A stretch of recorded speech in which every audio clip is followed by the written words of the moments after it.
This happened 5 years ago when I was 19 living with my parents. We had a new neighbor who was super strange. She would watch us through her curtains and then quickly close them and run away, or she would stand outside smoking cigarettes, just staring at our house from her patio until we made eye contact, after which she would run inside. My parents started to leave for 1 to 2 weeks at the time to go check houses 3 hours away. My dad had just got a promotion and I would stay at our old house. I would still catch my neighbor staring at our house, but I was used to it by then. Oddly though, I started to feel super uneasy at night, like I was being watched for whatever reason, but I figured it was just my nerves from being alone. One night in particular, I felt extremely uncomfortable. I really felt like someone was watching me and I couldn't sleep. I called my boyfriend at the time and asked him to come over. He said no because he didn't want to drive, so I went around the house and turned on a ton of lights. I also barricaded the entrance and slept with a knife close by. I know, that sounds extra, but I was scared. I did this for 2 more days until my parents came back. When my parents came home, I explained what happened, and they thought I was just being paranoid. My dad started on some yard work, but then came into my room with my mom and angrily asked me if I had started smoking. I was shocked and said of course I hadn't. My bedroom window looks out into the yard, and my dad said that it was right next to my window. There were lipstick-covered cigarettes stuffed under the siding of the house. Obviously, we all had a pretty good guess of who it was, and my parents installed cameras. Our neighbor watched them being put up, and she stayed away after that, besides staring through her curtains. When we moved shortly afterwards, my parents picked a house that gave us more privacy and installed cameras on that new house too. I still think it's super freaky, and I will never doubt my intuition like that again.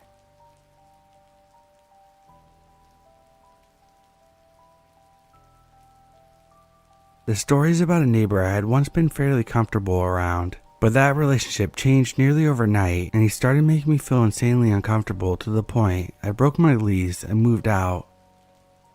I lived in the same apartment complex for 2 years, and across from me was my neighbor Sam. He seemed like a normal guy, a single father of 3. Over the 2 years I lived there, we had engaged in small talk many times, and I believed that he was a nice person. He felt like a father figure since he was twice my age and always seemed willing to help out if I needed it. Last summer, my region experienced an insane heat wave that we simply didn't have the infrastructure to deal with. It's common for apartments and homes in general in the northern US to not have AC.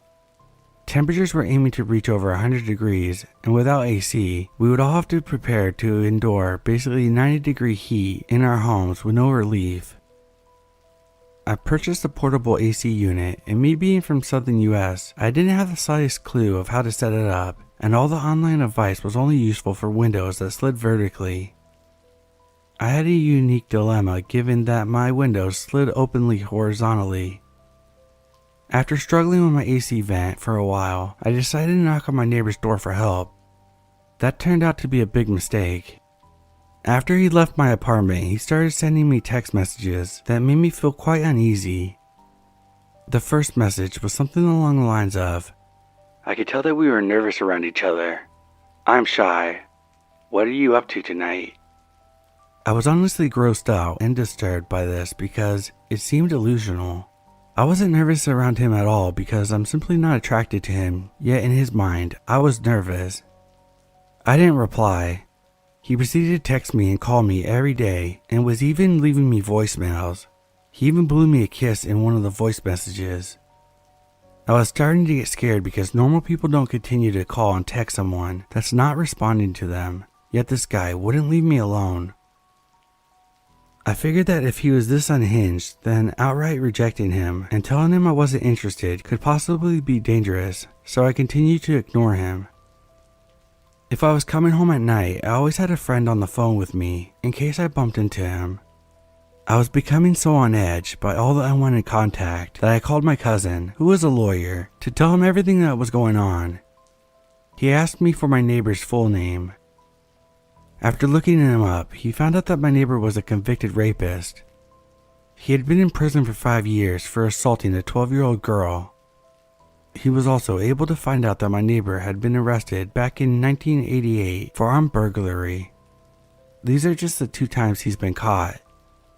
I searched for a new apartment, and one with the easiest vacancy would be 3 weeks out. I had to wait. I went to the leasing office of my current apartment and told them everything that was going on.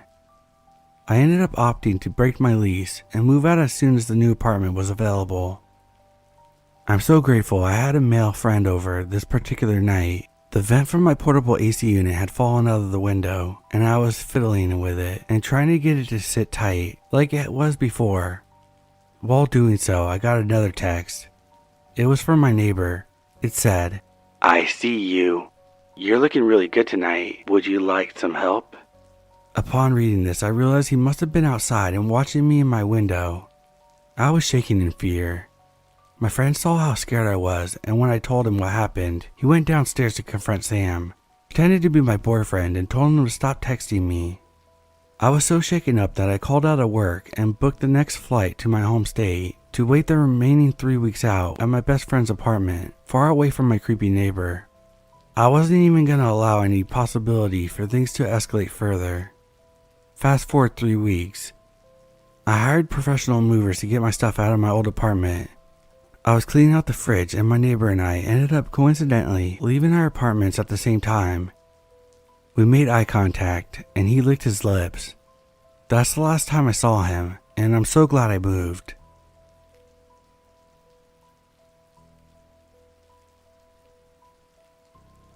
When I was 11, my single mom, 9-year-old sister, and 6-year-old brother moved into a beautiful older craftsman-style house. I heard it was around 80 years old back then, in 1984. Soon after we moved in, we found out that it was infested with cockroaches. I've never seen anything like it. You turn on the lights at night and they scattered from every surface. We had to store all the food that wasn't canned in the fridge so they wouldn't get into it. We tried bug bombs and professional exterminators numerous times with no effect. Those things can really survive a nuclear war. Anyway, they weren't the reason we lived in this house for less than a year before fleeing for our lives. I just thought it was an interesting side story. Anyway, I remember my mom discussing our next door neighbor's creepy son with my grandma. He was in his 20s or 30s. She had been doing the dishes one day and looked up to see him standing directly on the other side of the kitchen window, staring at her. Normally, she would have kept something scary like this from us kids, but about that time, she told us to tell her if we ever saw him near the house and we weren't allowed to play outside. She also told me a couple times that she woke up to see him standing over her bed, and one time he put a cloth with chemicals over her face to knock her out. This is the part of the story that I know the least about, since she didn't tell us until years later. I think she might have thought that she was dreaming, especially if he was drugging her. I don't know if anything else happened. I never asked her about it in case something did and it would bring up bad memories. So one afternoon we were doing some spring cleaning. My brother found a cigarette butt in the upstairs toilet. Weird, since no one in our family smokes. Being a dumb little 6-year-old, he flushed it down before telling our mom.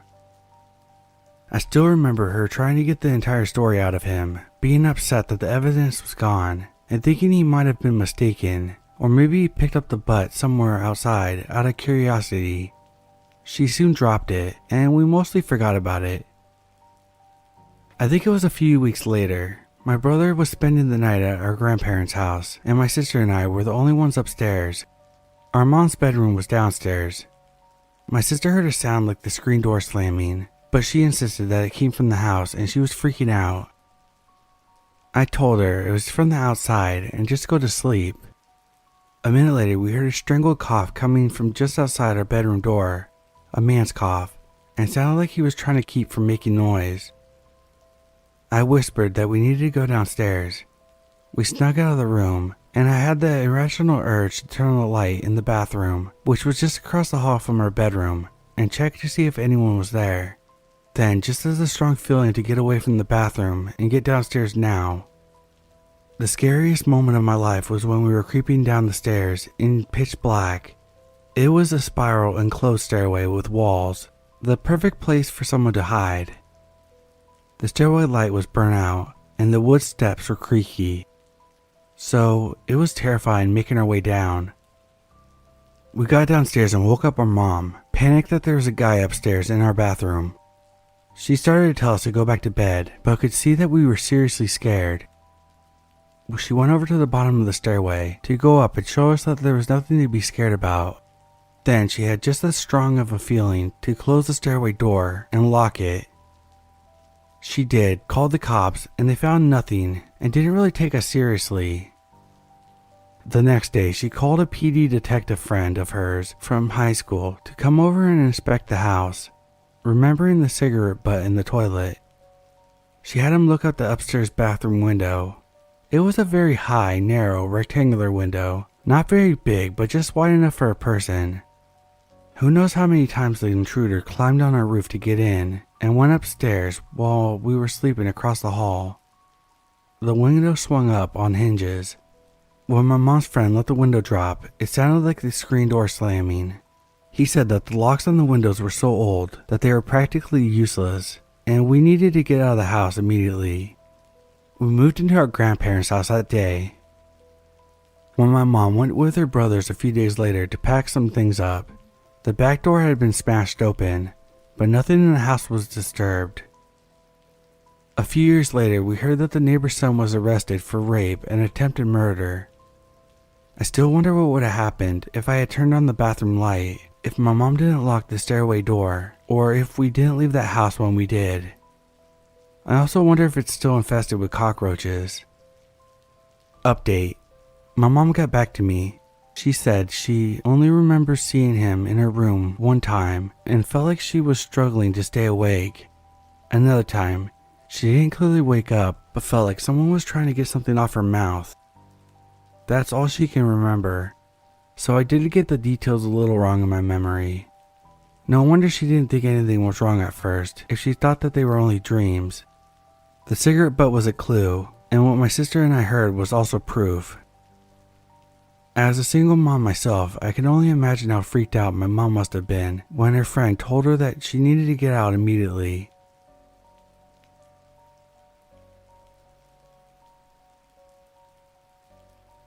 This is not necessarily threatening, but something I have come to think about a few times over the past few years.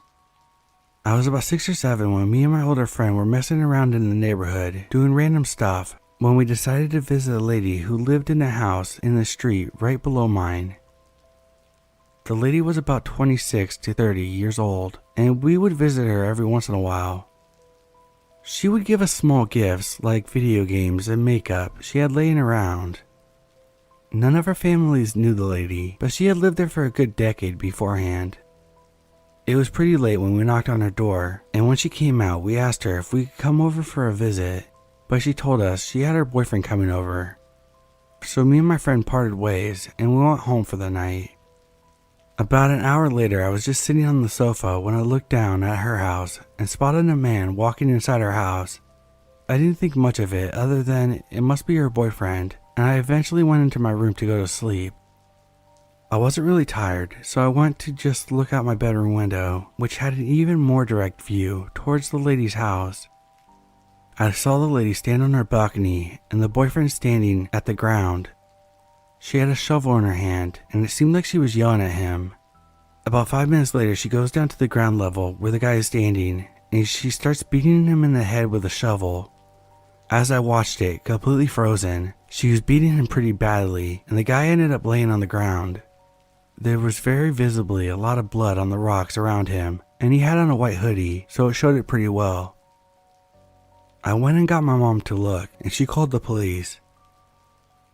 It turned out that the lady had a long criminal record and was known to be extremely violent. Something a 6-year-old me didn't quite catch, so for Christmas I was dealing out Christmas cookies and cards to the neighborhood, also to the lady. I don't remember the interaction very well, other than me knocking on the door, wanting to give her a Christmas card. When she pulled me inside to come talk to her husband, a new boyfriend I'm assuming, who was sitting on the couch, the lady asked me to repeat what I said to her about the card to the man. At this point, I was getting scared, so I ran out of her house and never returned again. Definitely observe who your kids visit.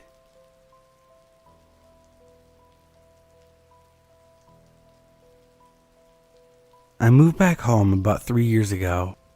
My mom lives in a trailer park. I had never had any problems with the neighbors. I mind my own business, and they mind their own. My mom's fiance, on the other hand, being the social butterfly he is, has tried to get to know everyone coming and going around the block. So earlier this year, we started seeing a new guy next door living with what we thought was just a single mom and her child. I thought maybe it's her new boyfriend or something. Of course, my mom's fiance immediately starts getting to know the newbie of the neighborhood, but the months to come, things start to get weird. Whenever my sister would go outside, she would notice the new neighbor, Chris, would fly out the back door and do random mundane things. She would notice him watching out of the window quite often too, but we didn't pay any mind because sometimes my sister can be very dramatic. My mom's fiance used to let him use our water and water hose to water his garden. I never understood why, but when we got our water bill back and it was over $200, he told him that he couldn't continue to use it because things were getting so expensive. He immediately got aggressive and tried to tell him we're the ones that are using too much water, not him, which we've never gotten a bill that high since living here. Last week I got a random friend request from my neighbor. Not thinking too much of it, I approved it. My mom's fiance lets me know that Chris talked about how pretty I was and asked him for my Facebook information, but that he had acted like he didn't know if I had a Facebook or not. The realization kicks in that he went through 100 of my mom's fiance friends on Facebook to find my profile. By this point, we've already been talking over Facebook, but it has been a friendly chat, so no harm. Plus I figured he has seen that I have a boyfriend because my profile clearly states that I'm in a relationship. I mentioned to Chris what my mom's fiance said, and he said he wasn't going to sugarcoat anything, that he actually called me sexy as fuck. I let it be known that I have a boyfriend, and he apologizes. If you think that's the last time he made a comment or a pass, you're wrong. It's like he completely disregards that I'm with someone. He even asked me to go to the woods with him, meet him outside at night, and just in general made me so uncomfortable. At this point, I'm over talking to him, but one crucial information my mom's fiance left out was that he had just got out of prison months ago for some really bad stuff. Breaking and entering, arson, to name a few, and the worst one was manslaughter for shanking a man while he was serving time. He claims it was self-defense. I have no idea how he's even walking freely right now, but I digress. So usually once a guy doesn't take the hint of, I have a boyfriend, I usually tell him to fuck off, block them, and be done with it, but my mother doesn't think that's the best course of action. I even brought up ghosting him, but she still thinks that he could just walk over, and if he sees me out front and confront me about leaving him on red. He's actually been caught walking through our yard trying to find me, so her theory is not far-fetched. My family and boyfriend are terrified for me. My mom tells me that I'm no longer allowed to go outside by myself. I'm just trying to save up enough money to move away from here. Edit/update. Thank you all for taking the time to read and reply. Last night my family, boyfriend and I were outside on the front porch, just hanging out. We started hearing yelling next door, and the creepy neighbor sped off in his truck. A few moments later he came back and we heard the woman screaming, "Keep your hands off of me." Police were called and more people showed up at the home. My mom, boyfriend and I left to go to town. It was dark, but when we pulled up to the end of the street to go onto the main road, our headlights lit up a person standing on the side of the road. It was a creepy neighbor clutching his phone, looking up the road. Today I found out that he lied about being single and was cheating on the mother of his children. This poor woman has done everything for him, only for him to try cheating on her with 16 other women. You could say his dirty ways caught up to him, and she now kicked him out to the curb. He's no longer living next door. As for the commotion we heard, I know she owns all the cars they have there, so I'm guessing he tried to take off in one of them once she confronted him about all the dirty messages. She must have made him come back with it since it was hers, and he brought it back and tried fighting her. He must have known someone was going to call the cops, so he ran on foot given his record and didn't want to go back to jail, which is why we saw him at the end of the street looking scared in the dark. I'm not sure if that's exactly what transpired, but on everything I've heard from last night and from his ex herself, this is my best guess.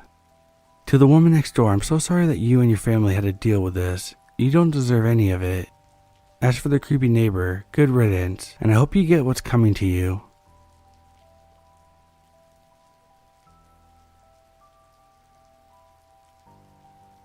To start, I was 10 years old at the time, and back then, my grandparents used to own a whole apartment complex, and the leasing office was attached to their house in the complex, so this is where I spent most of my childhood. My grandmother would run the office and my grandfather would do all the physical labor around with the other workers. I spent a lot of time in this complex riding my bike, walking my Jack Russell, playing in the creeks behind the trees, like normal kid stuff, nothing crazy. I always felt safe around there, and everyone knew me as the owner's grandchild. Certain parts of these memories get a little foggy as I get older, so I can't remember every incident. But I remember enough to know that this man, well, something just wasn't right about him. The first time I met him, I was walking around the complex, doing nothing in particular, but minding my own business, and I see him. He approaches me and begins to make small talk, and me being friendly, always spoke back. He mentioned how he just moved in. His apartment is super cool, and he doesn't mind if me and my friends ever want to come over. Didn't think nothing of it at the time, and agreed. But things started to progress the more I see him around. Eventually, I knew something wasn't right. The next time I met him, I was walking around the entrance of the apartment complex, and to add, Mercer County Community College was right behind the apartment complex, so I used to travel over there, and you could cut through the college by the entrance of the apartments. I was only over there because the overhead bridge that looked down into the creek was there. I used to enjoy peeking over and seeing fish swim around. Well, once I was done looking, I turned around, and there he was, in the walkthrough of the apartment and the college, peeping through the bushes. He turns around and exposes himself, and apologizes for me seeing him like this. Of course, as a 10-year-old, your brain doesn't process things as easily, so I told him it was okay and walked away. He just stood there, reminding me about visiting his apartment, and that was the end of it. I went home. Now he started getting really creepy because the following two encounters I very clearly remember were the final straws to it all, and the little 10-year-old me started realizing this wasn't okay. I was walking my dog Buddy one day, and he sees me again and approaches me. He asked me if he could pet the dog. I was hesitant, but agreed, because my dog was very friendly, and I never taught him to be mean. He crouches down to pet him, and his penis fell out of the side of his shorts, and this is when I realized he wasn't okay. He sat there petting my dog and groping himself very visibly for me to see. I was appalled. I honestly didn't know what to do, and alarms were raising in my head. I stared at what he was doing as he asked me what I like to do, if I like to come over and play video games with him. I just told him one day and told him I better get going so I could finish walking my dog. The final encounter, I was with my best friend who was 10 at the time and my sister who was 3 at the time. We decided to take the dog for a walk. He was fun to walk with, very hyper, and would drag you if you let him. We were walking in the backyard of some apartments, and lo and behold, he appears, almost like he knew we were there, like he was watching us. He began to casually talk, complimenting my dog and asking us if we wanted to see his dog. My little sister agreed and walked a little closer as he pulled out his phone. I was fooled for a second and thought maybe he really does have a dog. He crouched down next to my sister and started showing her photos. As I got closer, I realized that he was showing nude photos of him and his quote-unquote dog. Then I realized he was groping himself and exposed himself through his shorts again. He was too close to my baby sister for comfort, and it made me very uncomfortable. He could have snatched her and ran if he really wanted to, and I always think about that. I was in a state of shock as I realized he was inviting us over again. My best friend realized that this was creepy as well, and we just exchanged looks. I knew I needed to get us out of here, so I bent down to pet my dog, and I clipped his leash knowing that he would dart away at intense speed. As he did just as I planned, we yelled, "The dog is loose." I grabbed my sister and noped the fuck out of there, and left him exactly where he remained, just staring. We ran home in tears to tell my grandfather everything I experienced since the day he moved in. I felt horrible knowing that I let it escalate so long to the point that others around me were exposed to it. The cops were called and he was arrested on the spot, and we had to tell everything to a child investigator, cops, the news. It was a lot, and after he was gone, reality set in, and so did the trauma. I swear the dog saved us and got us out of there, and I miss him every day, because if I didn't have him, I wouldn't have known what to do. I just think more so about what would have happened if I fell for going into his apartment, or worse, if he got his hands on a child that was 10 times more gullible than me. Fucked up part is, he only stayed in jail for the weekend, till his family bonded him out. If you're reading this, Giovanni, rot in hell, you creep. Update. Posting this made me search on him a little more. He's still alive, unfortunately. He moved to the next state over to Pennsylvania, and his address and phone number are public. Apparently, he's a mechanic now as well. The worst 12 hours of my life. Trigger warning, sexual assault, mention of rape, and drug use. I've been meaning to post this here for a while. Wrote my first draft back in April, so it's taken me a long time and lots of therapy for me to be able to think about this experience. I've noticed how many people's stories take place over weeks, months, and even years, so I'm here to tell you mine, 12 hours of my life. I managed to block out a lot of memories surrounding this night, but early this year I was mugged and my PTSD returned, as did a lot of the missing memories of those 12 hours. This is the first time I'm telling anyone the full story of what happened to me. I haven't told my partner, my therapist, my parents. No one knows the details. If there's anything that should be taken away from my story, it's this. Remember that you don't need to be polite to everyone you meet.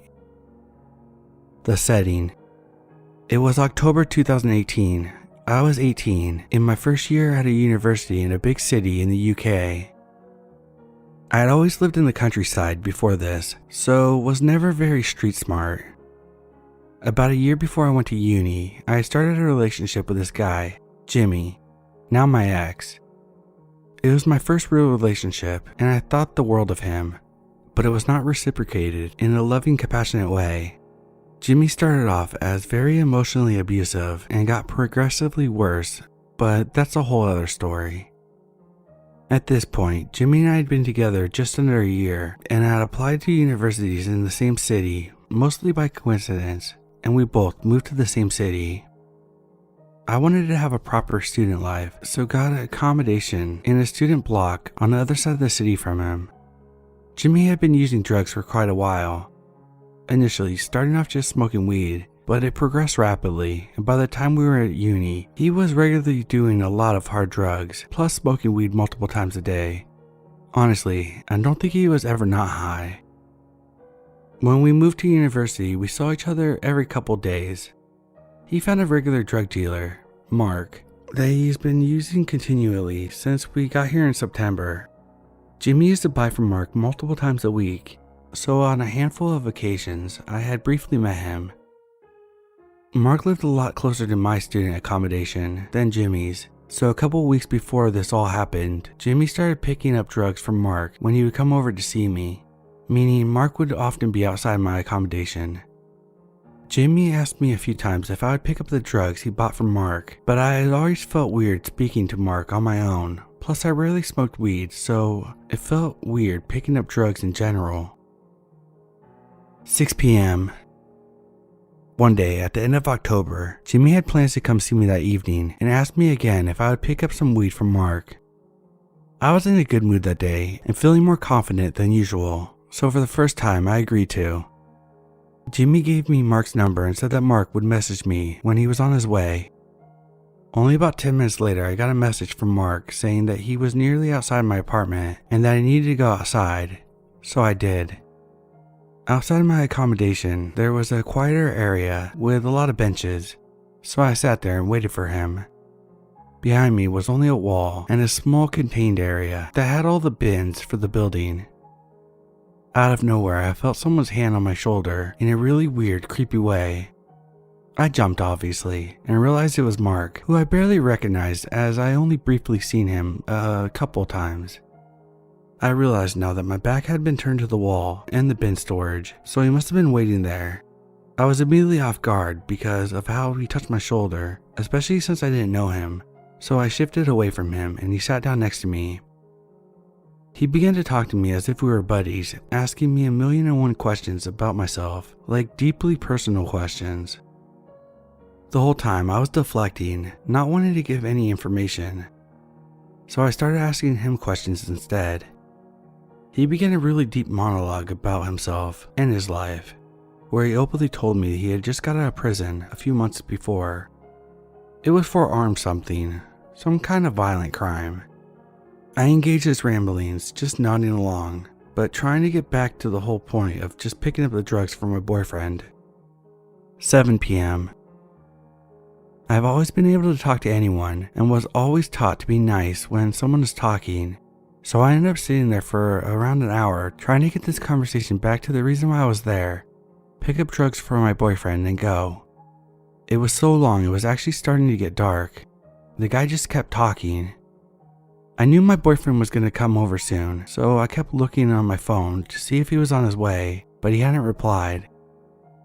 Eventually, I told Mark I needed to go back inside as I was meeting up with my boyfriend soon, and then going clubbing after with some friends, so I needed to get ready. And could I please pick up the drugs? He then said, "Oh, well, I can't give them to you here. There's CCTV everywhere. We can go inside so I can give them to you." I had witnessed him giving my boyfriend drugs in that same spot countless times, so I knew it was bullshit.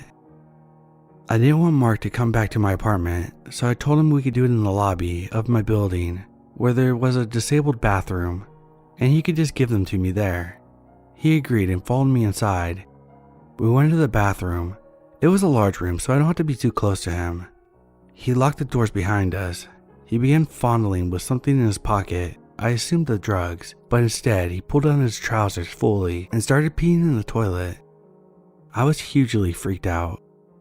This guy just presented his dick to me and began peeing, but I rationalized that there was no way he had any sexual motive because he had met me and my boyfriend together, so he knew I was in a relationship. I figured he just really needed to pee. I kept my eyes shut the whole time, and when he flushed, I thought he would finally give me the drugs that I was there to collect. The whole thing had been going on for about an hour and a half at this point. He said, "I really want to roll myself a joint, but there's no space in here to do it. Can I come and roll it on your desk, and then I'll give you Jimmy's stuff?" I asked if he could just give it to me now, and he said no, saying that it would be rude not to invite him in. At this point, I wanted to get ready to go out with my friends that evening, and knew my boyfriend would be coming any minute, so I figured it would be okay, though I didn't want this. It's worth noting that I'm emotionally abused by my boyfriend, and knew that he would be mad at me if I didn't collect his drugs, or if I annoyed Mark because he was his favorite dealer. I honestly figured Mark was harmless, and just assured myself that he was only a bit creepy. It would be fine. 8 p.m. Reluctantly, I took Mark to my apartment, opened the door and let him in. I said he had to roll his joint fast because I had to get ready. Finally, he gave me the drugs my boyfriend wanted, so I felt better at that point. He walked over to my desk, moved all my things to the side and sat down, getting out the things to roll his joint. I cannot roll a joint, but I've seen Jimmy do it countless times, so I know it doesn't take more than a minute or so. Mark keeps trying to talk to me, but at this point my answers are getting shorter and shorter. He rolls his joint so slowly, I can't even describe it.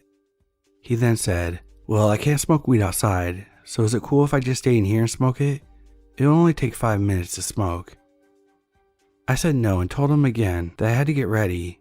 His reply, "It's okay, you can get ready with me here." By this point, I was over it. Messaged my boyfriend again to tell him to hurry up.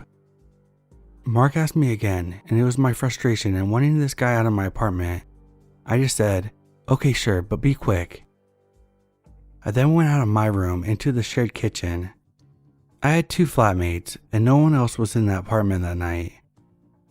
I grabbed some wine and a glass so that I could have some solitary pre-drinks and returned to my room. I sat for another 15 minutes being increasingly less polite, but he kept talking to me. I drank my first glass of wine fast and decided if Mark was going to take ages, then I would just get ready to go with my friends. I told him that as soon as he finished smoking, he could just leave on his own, so I left him at my desk, took some clothes into the bathroom, and jumped into the shower. 9 p.m. Maybe a minute or so into my shower, I heard soft footsteps outside the door, and like a scene from a freaking horror movie, I saw the door handle slowly be pushed down. Thank fuck, I remembered to lock the door. All of a sudden, Mark began banging on the door. I turned the shower off and just said, hi? Through the door. He shouted through the door, asking me to let him in because he needed to pee again. I obviously said no and just got dried and dressed.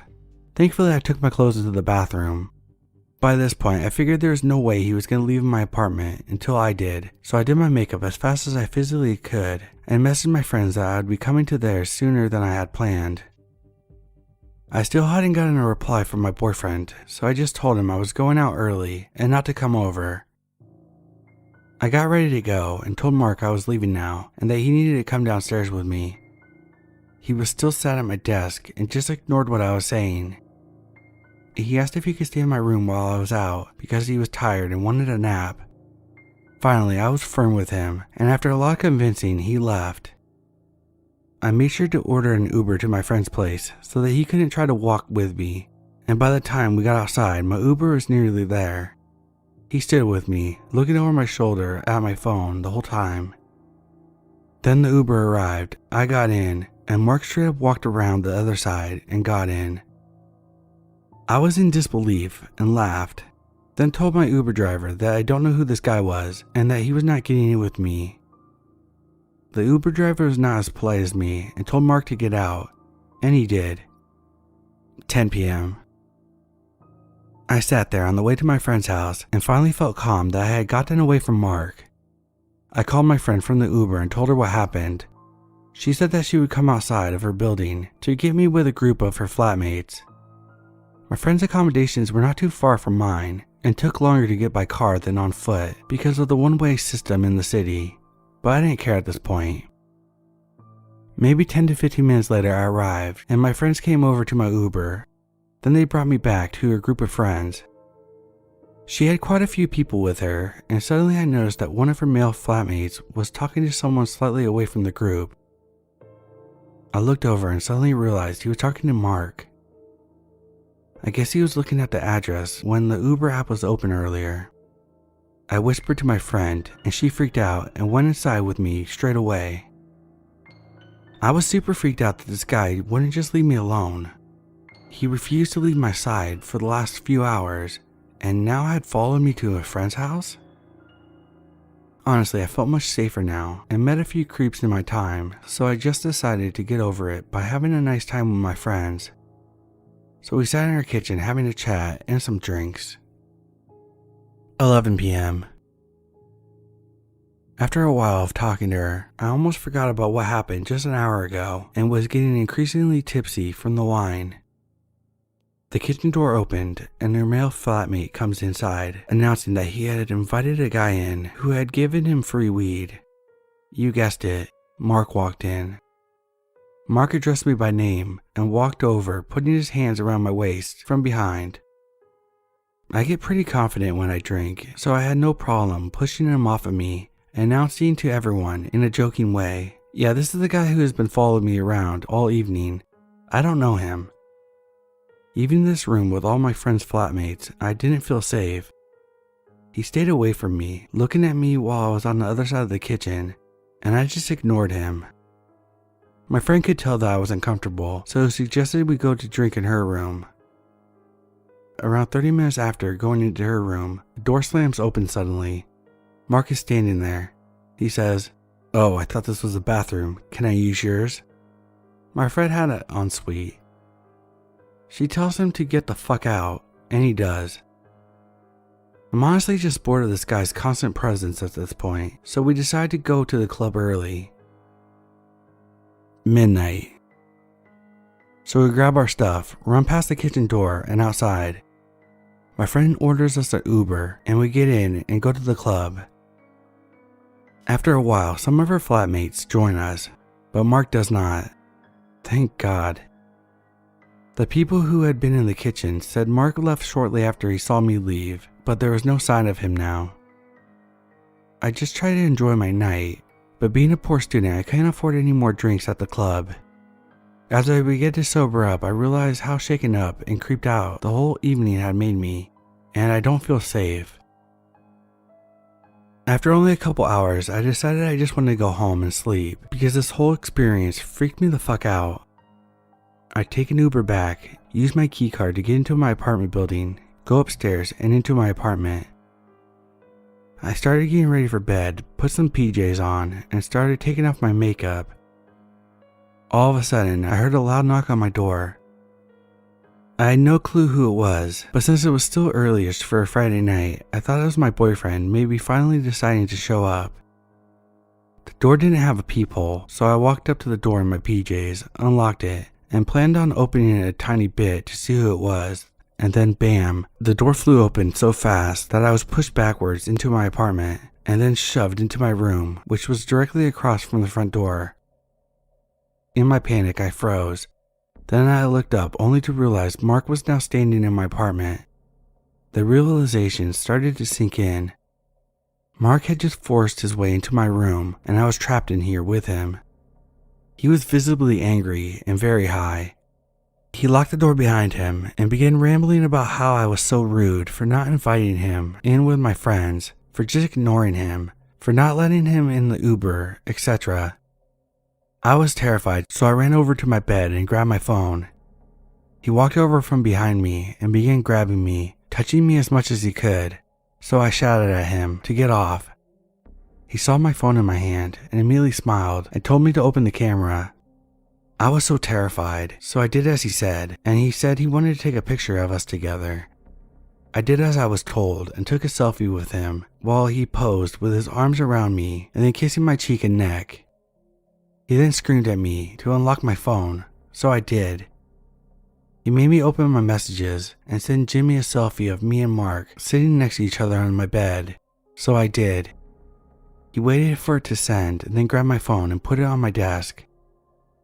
He sat at my desk for the next 4 to 5 hours, talking at me continually, saying how I was so rude. I needed someone to teach me manners, how I had to do what he said because he was older than me, how Jimmy wasn't good enough for me, how I was so beautiful, and how he knew I needed to be with him. He told me that his girlfriend knew that he had been at my house that evening, and now she said he can't come home, and that it was all my fault. The whole time I continued bargaining with him, trying to get him to leave, but it didn't work. Occasionally, I would just lay down on my bed or sit and not speak. Each time I did, he would get up and wrap his arms around me, or try to spoon me, stroke my face, try to kiss me, and even try to take off my clothes and touch me. Every time I fought him off, and he would get angry again, go sit at the desk, and keep shouting. I knew this guy had previously been in prison for some kind of violent crime, so I did not want to piss him off. I just sat there for hours and quietly sobbed, too scared to try to leave because I would have to walk past him in order to get to the door. I was out of options. I didn't know if I could get out without angering him. I couldn't call the cops because he had my phone. My flatmates weren't in, so my screams meant nothing. While he was sat at my desk, he kept smoking more weed or taking a line of whatever drug, so he was becoming more and more out of it. He was becoming more sleepy as he smoked more weed until I was able to speak between his ramblings. so I gently said I was going to the bathroom. I noticed his eyes partially closed and figured I only had one chance, so I took the opportunity and grabbed my phone off the desk as fast as I could. I unlocked the door and ran out of the apartment. The one thing I'll always remember is being in tears, pressing the button for the elevator to come, probably about 50 times, because I was so scared that he was going to come after me. As I got into the elevator, I heard him come out of my apartment, shouting my name, but the elevator doors closed and he just looked at me. I was able to get downstairs and out of the building. I ran around the corner of the building in my PJs and manically dialed the number for the police. I told them what happened and that the guy was in prison until recently. The next thing I knew, there was 5 police cars showing up. I was in such a state and called my boyfriend to tell him what happened. He was still awake and hadn't came to visit me that night because he was with a girl who was a friend, and said that now he didn't want to come be with me because he had some weed on him and didn't need to be near the police. I told him to get to my place now, and he reluctantly did. The aftermath. The police had to force entry into my apartment because Mark had locked himself in and barricaded the door. They arrested him, and he ended up going to prison for drug charges, but not for what he did and tried to do to me. The police said they couldn't prosecute him because I willingly let him into my apartment earlier in the night, and he hadn't physically done anything. Sexual assault and attempted rape plus holding me hostage in my own apartment, but okay. After I had given my statement to the police, I went back inside to see that after I had escaped, my room was trashed. Mark had thrown things around and smashed things in anger. I'm so glad I got out when I did because I can't imagine what would have happened if I was trapped in the crossfire. I don't know what happened to Mark after that, but I moved out of the apartment a couple months later and away from the city as soon as I could when COVID hit, to make Mark sure that he could never find me. I actually stayed in my abusive relationship for another year or so until I realized that I was too good to put up with Jimmy's shit.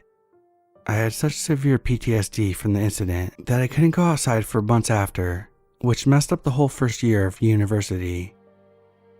It has taken until now for me to be able to walk around at night, and being alone in public is still really difficult. I'm well aware that the ending is very anticlimactic, and I wish I had been able to advocate for myself, but I just shut down emotionally afterwards.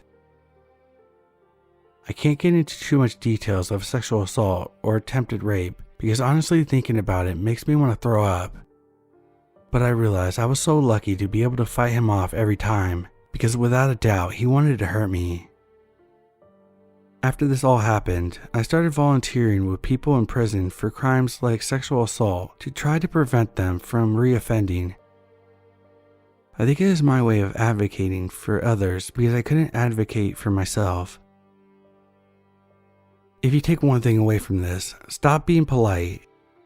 I was raised to be nice to everyone, and I realize now that being polite worsened everything. I wish I never would have been polite enough to pick up the drugs for my ex, or polite enough to let Mark into my apartment when he begged. So Mark, fuck you, and please let's not meet again.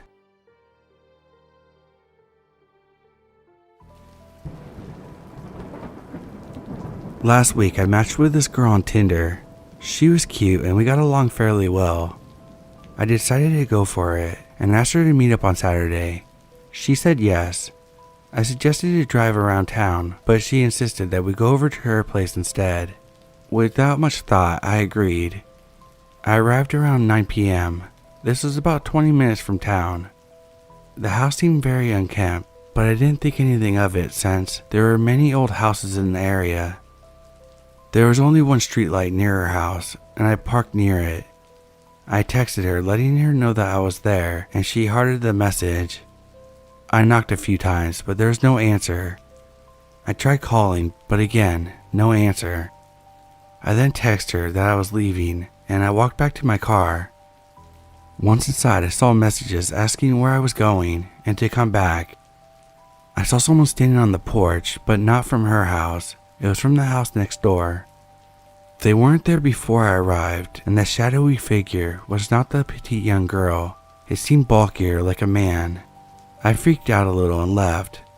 When I got back home, I saw that the profile had been deleted. I don't know what to think of it. It still gives me the creeps.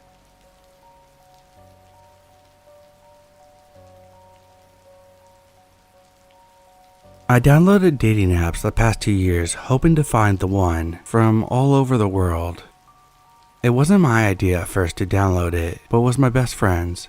So I did because I was desperate at the time, since most of my friends were getting into relationships. I matched with a couple of guys on Tinder, and some added me on Yobo and Litmatch. Some of them were just looking for a hookup or for nudes, so I stopped replying to them. Then there's this guy who was attractive and kind at the same time, at first. We got close and had going on contacting each other for almost 2 months. It got to the point where he asked me to be his girlfriend. I told him and explained that I think it's difficult at this point because he was still in college and I was in my senior year in high school. I admit I really wanted that to work, but I think it's a rushed decision. So I told him we could still be friends, and when the time and situation is right, we could be together. I wanted to be in a relationship so bad, but 2 months since knowing each other is too early for me. He said he respects my decision, but he can't remain friends. I was sad, but I didn't want to force him to stay. So I moved on and I decided to stop and delete those dating apps because I'm easily attached. We hadn't talked to each other for almost a month, so I really thought he was really serious with moving on. A few weeks later, I saw his account viewing my stories on Instagram, so I was like, okay, maybe he was just checking if I was okay, and it went on for almost 6 months. He'd be the first to view it. I decided to lock my profile because I was getting uncomfortable, and then I blocked his account. The next day, a new account requested to follow me. 0 followers and 2 or 3 following. I was getting a vibe that it was his, so I declined. Same goes on with my Twitter, Snapchat, and Facebook. Anonymous accounts would follow me or add me and message me randomly. I started to get scared. I unblocked his account that I knew of and saw that he was following most of my friends, including my sisters. There's this one friend I have that messaged me that someone sent him a screenshot of our convo, so he asked me if I knew him. It was getting really awkward and scary, so I asked him to block that account. I also told my other friends. One of my friends sent me a screenshot because a certain account posted a picture of me. When I saw it, it was me when both of us were on a video call. I felt cold and getting sick to my stomach. It's so fucking weird. I messaged him and told him to stop stalking me and posting my pictures. He didn't reply or anything. He did stop posting me, but until now, anonymous accounts are still following me on social media. Could I have possibly befriended a psycho, or am I just overreacting?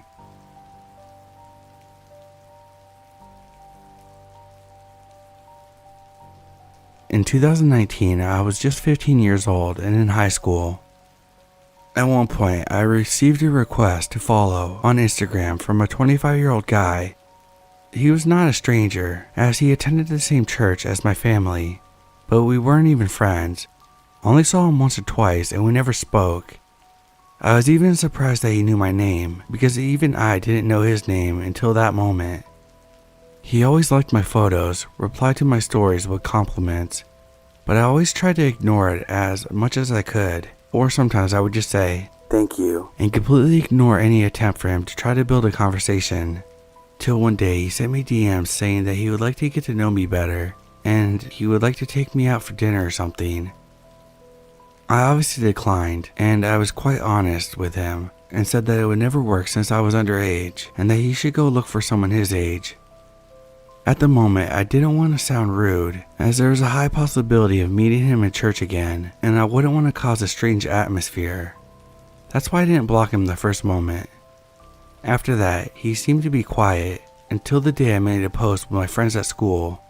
We took a photo in the classroom, and I made a big mistake of tagging the location in the photo, the location of my school. Minutes after that, he sent me a DM saying, "Oh, I live very close to your school. I think about only 5 to 7 minutes away." I didn't answer. At the moment, it didn't cross my mind that this is a risk I could be taking. That same day, he continued to ask me if I would like to hang out with him after school and that he could take me to lunch. And once again, I politely declined. I was getting annoyed by this point. My parents weren't enjoying the situation either and told me that they wanted to confront him about it. But I didn't want any problems or being a target of comments in church, as gossip often spreads quickly over there. I believed that ignoring it was the best way, but it wasn't. The next day, our biology teacher had to leave school due to an emergency, so we had the last class time vacant. My friends and I took our bags and went to the top floor of school, where we had a complete view of the school entrance. We stood there watching the street movement while we talked. That's when I noticed a man leaning against a silver car in a more secluded corner of the street, but I could see perfectly who it was. At first, I didn't believe it, so I went on his Instagram profile because I had remembered that he had some pictures with his car in it. I just wanted to make sure that it was the same one that I was seeing. To my misfortune, it was the same car. So I took my phone and zoomed in on the face and had confirmation of what I already knew. It was him. I told my friends what was happening and they got scared. He hadn't seen me up there, which was good, so we made a plan so I can get out of school without him seeing me. The moment the school bell rang, 3 of my friends got in front of me and I went down the school stairs behind them. They took me to my car and I managed to get in it without any problems and got home in peace. I didn't even look in the direction he was. When I got home, I went onto my Instagram because I was going to confront him, but I got surprised when I saw that he blocked me, which was a relief but also made me think that he saw me after school and knew that I had seen him. I told my parents what happened, but there wasn't much that could be done. After that, he never showed up at church again. I don't know what he intended on happening by waiting for me in front of my school after I said no multiple times.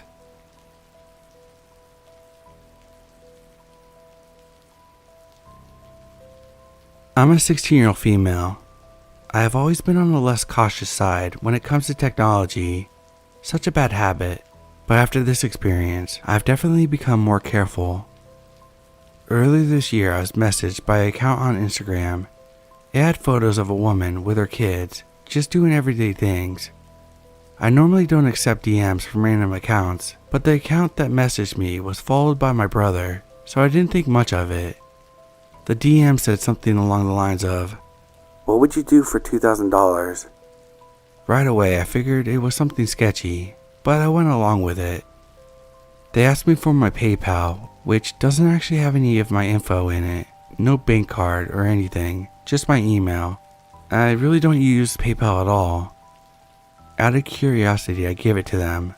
They sent me screenshots of the money being sent and whatnot, and told me that all I needed to do was click on the link that was sent to my phone number. I wasn't sure what the link would do, and out of stupid curiosity, I clicked it. Immediately, my Instagram was logged off on my phone. Normally, I wouldn't be super upset if I lost my social media accounts. They don't matter that much to me, but this was my long-term account and the account I usually use to message my partner on. That being said, the account had some unholy pictures on it and personal information shared between me and my partner and some friends. I immediately panicked and messaged them on a separate account of mine, offering the account I was on, which had a similar following and post count, and telling them that I was a minor and the account they had hacked had child pornography on it, and that I'd be contacting the police if they didn't give it back or delete the account. Of course, that didn't work. Around that same time, I called my partner and was basically freaking out because I have trauma around being exploited, and the whole situation was really upsetting to me. He deleted any personal messages on his side, and as I was trying to figure out how to get my account back, he got a message. He was sent a photo of me naked, which wasn't exactly a huge problem because the message was originally sent to him, but obviously the fact that they had it saved on their device and were willing to send it to people was a big issue. I messaged the account again, basically saying what the hell and telling them to delete the photo. They told me that they would send the pictures to everyone on my account if I didn't pay them $300 in the next 8 hours. My account has my family on it, including my mom and cousins. Not only did I not have $300 to my name, I also wasn't willing to fork it over to them when it was pretty obvious that they wouldn't give my account back either way, so I continued to find other ways to get my account back. They started making posts on my page, nothing too weird, just a normal average scammy. I just got 10K for doing this bullshit. At this point, I messaged people I was friends with on that account, asking them to block that account until everything was figured out, just in case. I started messing around with the person on it, which I knew was obviously not a good idea, and I put a stop to it as soon as I found out. And they were asked, "Do you want to see my tits?" and sent a less revealing but basically naked photo of me.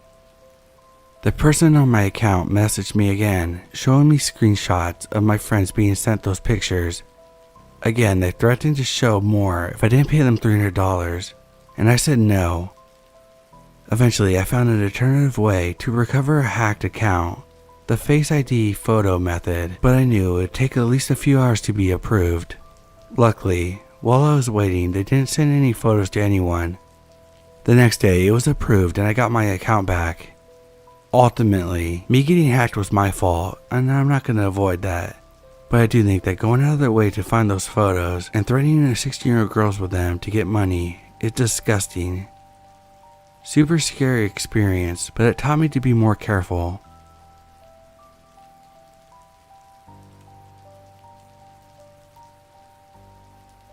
I've had a pretty scary dating app experience, one with a guy that looked nothing like his pictures. He used college day photos. His home looking like a torture house, ripped walls, window bars, and him making some really weird faces. The sexual questions was where I ran for it, blocked him after the red flags. Anyway, there's this girl I met a while ago. It never really got off my mind because of how strange she was. She and I met through a dating app, but whilst talking, she seemed interested, exchanged phone numbers, and immediately chatted over the phone. Except she barely talked, if like ever. It was always like 1 or 2 words. That made me a little uncomfortable. Laughing it off was really all I could do. Well, I was like, yeah, I'll talk to you tomorrow. And that was where she tells me to stop. So I did, as I was hoping that she would talk more about herself. Nope, it was just silence. Good God, I must not be in the right mind either, but I was like, let's FaceTime, because I was starting to question if she was the girl in her Facebook picture or not. Shockingly, she did, and it was her. Never seen such an expressionless face in my life, though. She looked like there was not an ounce of emotion in her. I don't think I've ever met anyone like that before. Anyways, I just go on to say how shocking it was because I was really thinking she wasn't the person in her pictures, and how pretty she looked. She looked really tired though, could literally see the white portion of her bottom eye. She remained silent, which made me feel like there was no progress, so I asked her what she does for fun. She tells me that she likes to wait for the rain to come so that she could sit there and stare at it. What a huge red flag. I mean, not that it's inherently a bad thing to do, but the overall vibe was so off. Then I literally sit there in silence, expecting her to talk. 10 minutes go by. I compliment her piercing. I receive no response. I just hung up on her because I'm at the point where I'm like, this is just weird. She calls me back immediately, then asks me why I left her like that. I'm like, I barely know you. There's really no good communication here, so yeah. As expected, silence. So I remind her, oh, there it is again, and she laughs at me. Her laugh wasn't even a laugh, more of a weird, short, sarcastic one. This started to make me question her sanity or intention. I honestly thought she was possibly trolling. Anyways, she finally talked to me a bit about her life. It was short, but she lives alone, doesn't really like to talk, no shit, and had never had an interest in relationships, dating-wise. I was cheering, telling her how happy I was that she said a full sentence. I know that's so rude to say, but oh my god, I've had better conversations with Siri and Alexa. She tells me to shut up, which was shocking, which I laughed at. She asked me if I had any hobbies. I told her I love art, cooking, and old movies. She said she loved horror movies, and she loved collecting knives. Oh lord, she had some giant ass knives. I was like, what the fuck?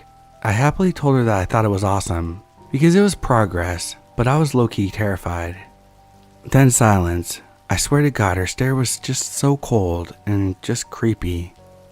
So I told her I have to work at 5 a.m. Fake excuse, and said I had to leave. She told me not to, but I replied that I needed to. So I wished her a good night and left the call. Then I get a text from her at 5 a.m., which I missed because I slept through. I texted back and asked if she slept. She told me she had insomnia and didn't sleep. I then got a phone call from her, which I answered, wishing her a good morning and asking her how her day went. She was quiet. I asked her if she muted herself, and she just says no. I asked her what she thinks about me. She tells me that she doesn't know. So I asked her, what should I get to eat? She says, nothing. So I just awkwardly laugh it off. So then I asked her if she met anyone else on this app that we met on. She says no, and told me that they were all old. I laughed. I told her that I'm sorry to hear that. I still remember her showing me the knife collection. I remember one of them was a kitchen knife. Anyways, I was literally talking to myself, hoping she said something, and as expected, nothing. I'm literally awkward, holding the phone in silence. Then I hear her singing. She actually had a nice voice, and I just cheer. I tell her how happy I am, just pure silence afterwards. She then asked me why I'm not at work. I told her I decided to skip. Then she says something that catches me off guard. Aw, for me? I tell her no. Then she calls me a bitch, which was somewhat funny considering she barely talks. Anyways, I tolerated her silence for 2 more days before blocking her.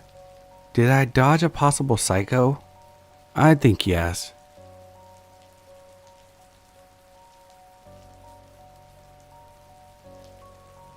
I'm a 38-year-old male, recently separated. I moved back to India and got on the Bumble dating app. As I was married for 9 years, I was very rusty as far as dating rituals go. I matched with Priya, a 38-year-old female. We chatted for a bit.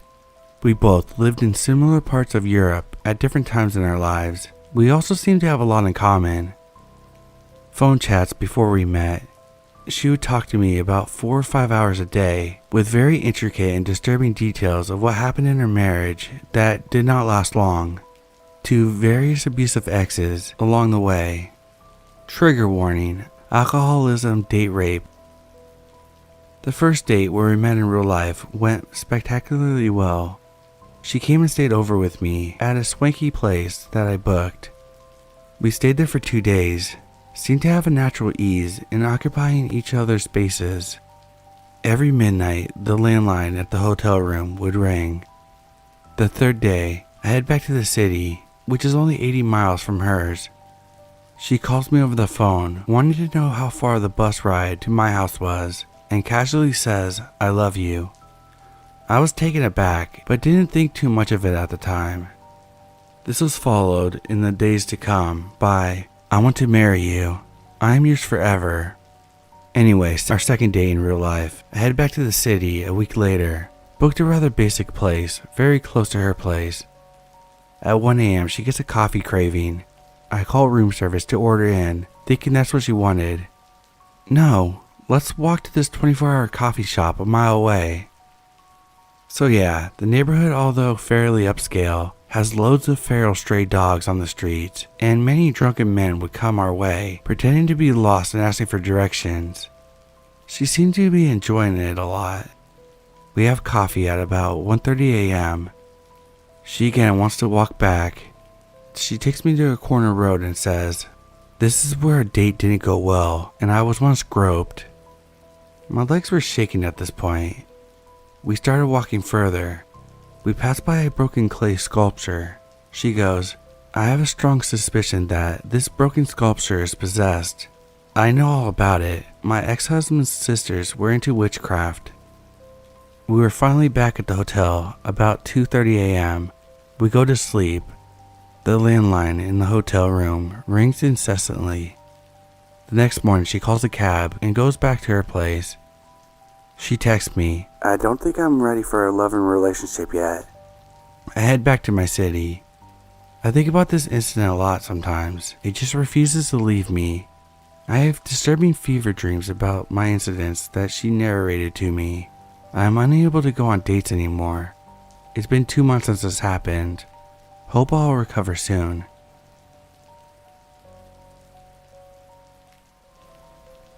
About 10 years ago, when I was 15, my Aunt Jo, best friend Lynn, and I decided on a whim to have a sleepover. We had gathered in my Nan Jo's house, and were watching films, eating pizza and snacks, and it got to around 11 p.m., so we decided to stay over instead of going home. We went to bed around midnight and decided to all stay in Jo's double bed, top and tail. We didn't go to sleep straight away, of course. We were gossiping and messing around, as teenage girls do. It got to around 1 a.m. and we decided to try to sleep, so we turned off all the lights and got into bed. We still didn't sleep right away. We were making jokes and laughing in the dark while fighting over the quilt. Jo's room is on the second floor and it's laid out in this way. Walking in the door, the bed and the window are straight ahead of you, with the top of each bed against the wall. I was sleeping at the end, so I laid my head on the wall end, while Jo and Lynn slept the other way around with a view of the window. I was slowly beginning to drift off to sleep, but kept hearing this noise that sounded like a bit of something scraping against the wall outside. I tried to ignore it, but it kept me awake, so I laid there in the dark with my eyes open and waited for exhaustion to take over. All of a sudden, Jo screamed, jumped out of the bed, and said, "Get away from my window!" Lynn then started screaming, and I looked at the window to see what was happening. I saw a silhouette of a person with their arms raised. We ran downstairs screaming for my Nan, who had rushed out of the living room to see what all the noise was about. Jo was crying at this point, while Lynn and I were just in shock, and we each tried to explain what just had happened. Once we finally got it out, my Nan called the police and went upstairs with a bat to see if the person was still there. They weren't. The police turned up and took our statements, checked the area and came up with nothing, but gave us another number to call should anything suspicious happen or the guy returned. We decided to sleep downstairs instead of going back upstairs to Jo's room. We were panicked and frightened, but Jo was still in a state. Lynn and I tried to calm her down by saying he was gone and we would call the police if he came back, but Jo looked us both in the eyes and told us something that makes my skin crawl when I think about it now. See, Jo lives in a big Victorian style house in a quiet area, and while there's a roof right underneath her window, she always locks the window before sleeping and the lock is easily visible. This person, this guy, climbed up the roof and tried to open Jo's window. The guy had raised his arms though, which confused me until Jo told me that her window can open both ways. She often opened it from the top instead of the bottom. This guy had clearly been watching her house for at least a day and had decided to strike at night, but luckily we had been there having the sleepover and saw him. Had Jo been alone that night, she would have been laying on her bed normally and wouldn't have seen the silhouette. So to the guy that was watching my aunt and tried to break in and rob her or something worse, let's never meet.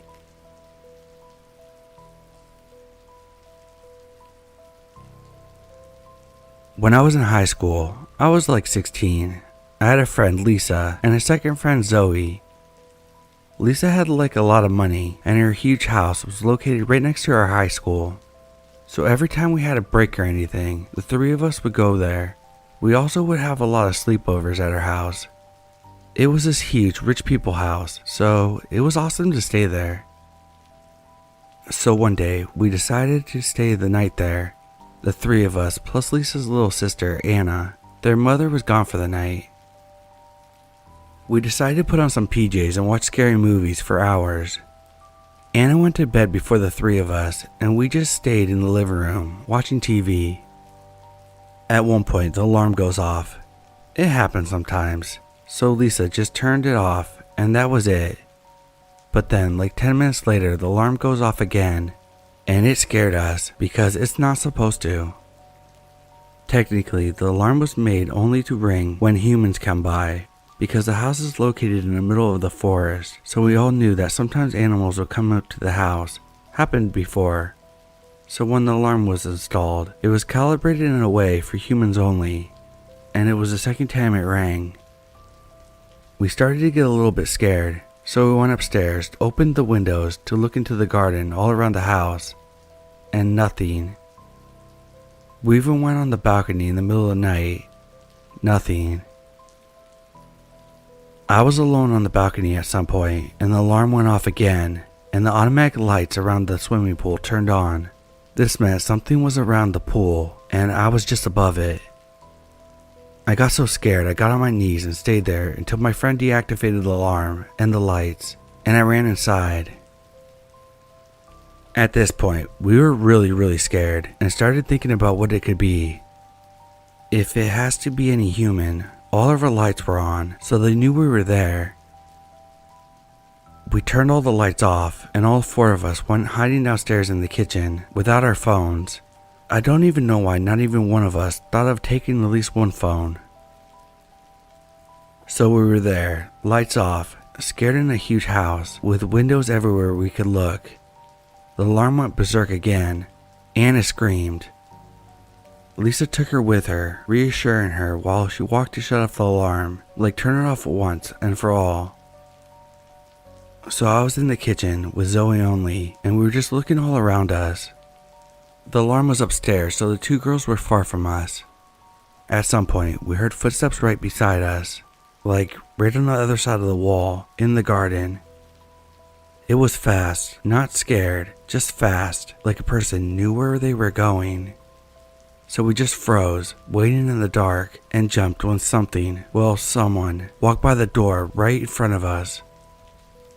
We think it was a he, had a light, but it was another light that allowed us to see a silhouette. So there were at least two of them running around the house for about at least 20 to 30 minutes. This door was, like I said, a window door, but there were vinyl blinds on it. They were not closed, of course. We were still not moving, and the girls upstairs were so scared that they stayed there. At least, it's what they told us. Suddenly, one voice, then a second one. I was unable to understand anything, but I heard it, and Zoe and I were blinded by a sudden light right at our faces. We were literally not able to move, scream, talk. Not anything we could have done was possible. We were just frozen in fear. The light just stayed there. Someone was looking at us through the blinds. Someone was watching us being scared and was just staying there. Suddenly, we heard a hard sound on the front door, which was closed. Zoe didn't move at all, but I don't know what took me. It just woke me up, and I crawled to the door in front of me, the back door. Close the blinds and just hold the door in place in case these guys were on the other side trying to force it. Honestly, I'm a small thin. My body was useless there, but I did it anyway. The one at the front door was still trying to enter. Zoe still not moving. The two girls upstairs doing I don't know what. And the one just a glass window away from me, still hitting it, trying to force it open. It was closed, but I just grabbed the handle and hung on it for a while. He was hitting it and trying to open the door. All this lasted hours in my head, but I believe it was only a few seconds. At one point, the hits at the front door stopped. A few seconds later, the other one in front of me stopped as well. Then the lights just seemed to move fast everywhere. The alarm did nothing, so it was disabled as wanted. Zoe and I just fell asleep in the kitchen, and the two girls upstairs. Nothing happened at all. It was just over. The next day, Lisa and Anne's mom came back home. We told her everything. Got a bit yelled at because we didn't call the cops. I took it wrong at the time, but I understand now why she got so upset. She ended up calling the cops, who came to the house and discovered footprints all around the house. Some muddy footprint marks on the front door. They said he must have kicked the door. And that was it. They told us it must have been some guys who were doing some recon. You know, when they just walk up to a house to see if they can rob it. It was common in this area. There's a lot of really big and beautiful homes filled with expensive things. The only thing I'll never be able to explain is why they started being so aggressive. Originally, they just looked around the house, but I think that if they were trying to see something or just look things over, they would have left when they realized that we were inside, or at least left when the guy saw us in the kitchen. And they didn't. The moment they saw us in the kitchen, they started being aggressive and trying to force the doors to enter the house. I don't know if they really wanted to rob the house. I will never, and honestly, I don't want to know. I didn't spend any more nights at the house. I got scared that they would come back and I just couldn't sleep there. Lisa got a bit mad, like she didn't understand, but from what she told Zoe and I, she didn't see them. She just stayed upstairs with her sister. I understand it, but I wasn't able to stand the fact that she couldn't understand how scared I was as well.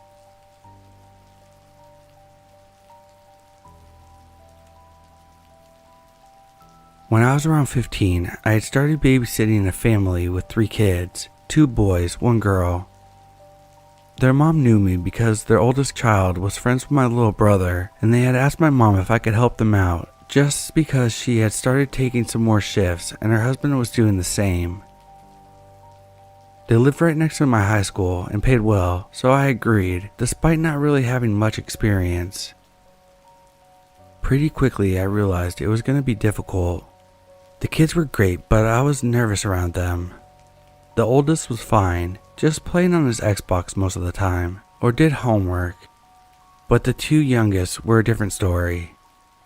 The middle child, daughter, was completely obsessed with horror movies, and on more than one occasion I had to hide the knives from her since she wanted to reenact them, and the youngest son even tried to set the Christmas tree on fire. I know what kids can be like since I have a lot of younger and older cousins, but these ones drove me insane. I would constantly worry about them hurting themselves or each other. If they acted up, I would threaten to call their mom, which would normally work.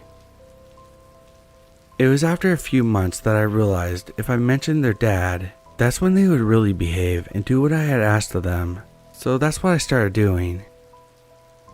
Now, I never really ever met the dad. I just knew that the guy was really tall and built big, but was always described to me as still being really nice, so I never really thought about it. On this occasion, I had said to the youngest boy that I would call his dad if he didn't stop misbehaving, which resulted in a huge tantrum. So I ended up calling him and explaining. Luckily for me, the dad was getting off work early, so he said that he would be home as quick as he could and apologized for his kid's behavior. When I had to explain this, the kid was sobbing and ended up locking himself in his room. That day, the dad got home and they weren't joking when they said that he was tall. I'm only 5'3" and was 15. When I saw him having to crouch a little to get to the door because of his size, I remember thinking, oh shit, no wonder these kids won't misbehave when he's here. I said hi and apologized for calling him at work, which he just brushed off and said that it needed to be done and not to worry about it. We were both sat on the couch. I can't really remember why, but I think we were talking about what days they needed me for. Now at this stage, the 2 youngest had went outside to play while I was in with the oldest, as I had been tidying up a little from dinner. I was pretty weirded out because the oldest started to get pretty antsy when asked to go to the shop. He kept making excuses to his dad, so I just offered to go. I could see that dad was visibly frustrated, and I just wanted to defuse the situation. Now, I'd like to point out that everything seemed normal at this point, but I do remember feeling really intimidated by the dad. I had only met him this one time and spoke to him for no more than 20 minutes. It turns out that the oldest said to his mom that he didn't want me left alone with his dad, as apparently he had been watching me a little bit too closely during our short encounter. The parents had asked me to babysit later on this week, which I had agreed to. However, in the space of a few days, that quickly changed. I got a text from the mom apologizing for the last minute change of plans, saying that I couldn't babysit. I was a little agitated since I had changed my plans, but wasn't too bothered and just said it was fine and to let me know when she needs me again. She asked me to come around to get my payment for the last 2 weeks, and I decided to stop by before going home. As soon as I was in the house, I could tell something was off, but not wanting to pry, I just went in and said hi, talked about books for a little bit, and left. It wasn't until the next week, I think, or the week after that, where everything kicked off. I came home to my mom being upset and angry, pacing in the living room while my stepdad was trying to calm her down. I immediately went to her asking her what was wrong, feeling a little worried. Instantly, she just threw her arms around me and started crying and holding me. I was originally meant to be babysitting, but again, got canceled on, so I went home earlier than what I had said originally. I pulled away from her and asked her what was wrong again. Turns out, my mom had been trying to get a hold of me, but my phone had died. I had went to babysit and no one was home. Just decided to head back on the bus, but wasn't able to let my mom know. She sits me down and starts trying to ask me questions about the dad and my time babysitting. Confused, I mentioned that I only had met him once and had only spoken to him on the phone a handful of times when the kids were acting up. Nodding, my mom starts pressing on and asked if anything else had happened and kept questioning me, saying I could tell her anything. I just looked at her confused and told her nothing had happened and asked what was this all about. I will always remember her taking a deep breath and saying, "Oh, thank God," before letting me know what had happened. Now, as I said, the details are vague because this was on the news and I don't want to give up my information. Turns out the guy had killed someone while working and had been taken in by the police. During his interrogation, it turns out that he admitted to beating his wife and there were suspicions of other assaults. There was also mention that one of the types was a petite girl with dark hair, pale, which happened to match my description at the time, and my mom was terrified in case something had happened to me. I'm turning 23 this year and it still gives me shivers. I remember feeling like I was gonna throw up and had a sinking feeling in my stomach. My mom held me close because she had been worried sick all day and scared in the case something had happened. Needless to say, I stopped babysitting for that family right there and then. I felt so awful for the wife, as she was honestly one of the nicest women I have ever met. About a week later, I got a text from her, as it turned out I left some books, so I went over there after the phone call. When I saw her, my heart sank.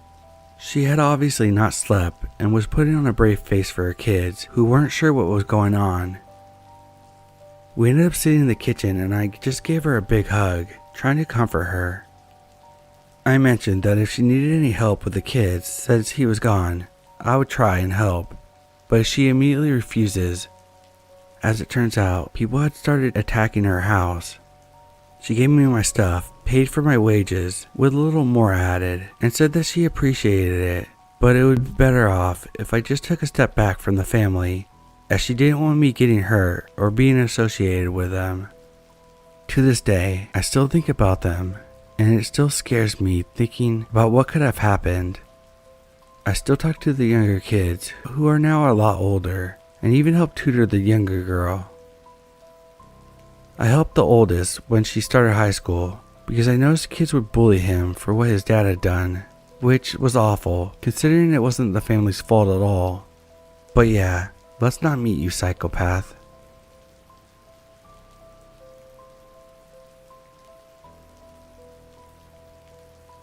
Years ago, I babysit for a family regularly, and conveniently, another close family friend lived right next door to the house.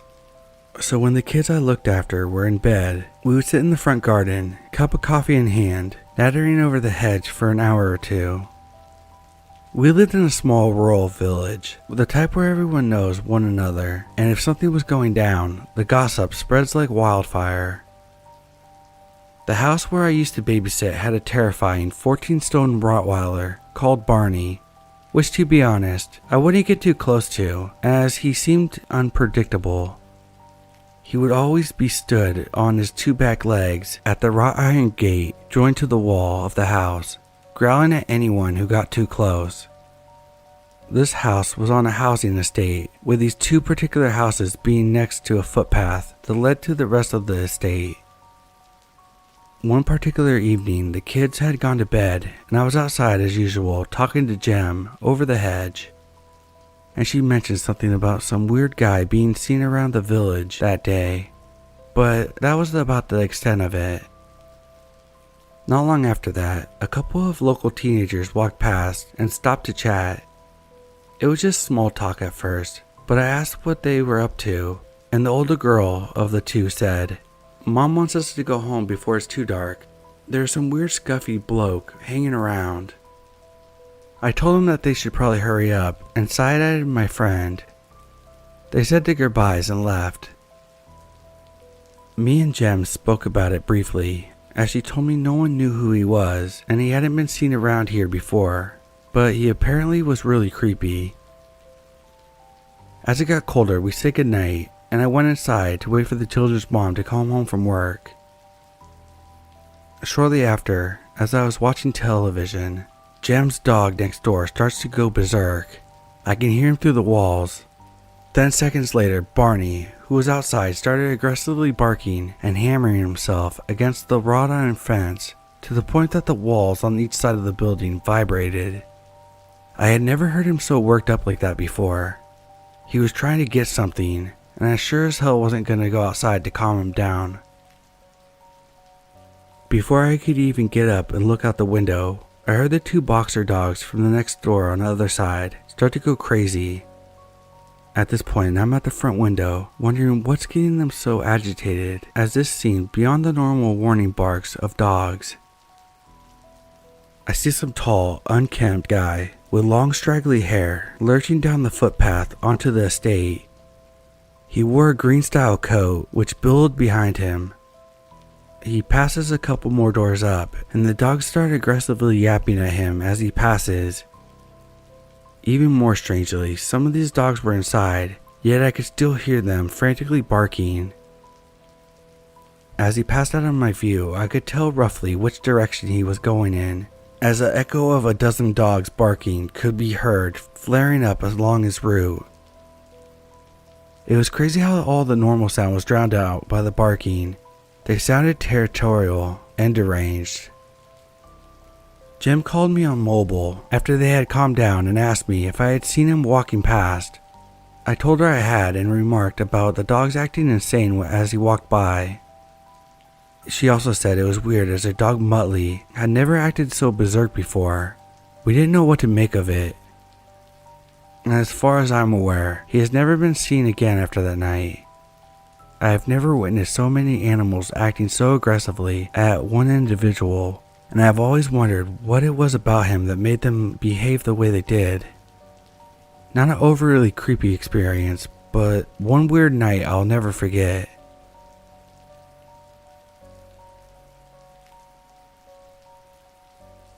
So when I was around 2 or 3 years old, my mom and dad, now divorced, were friends with this couple who worked with my dad at his office. They would always ask to babysit me and loved seeing me a lot. My parents thought nothing of it. One day they asked to take me to Disney World along with their niece, and my mom had no issue with it. My dad, on the other hand, thought it was a little weird because they offered to pay for everything for me.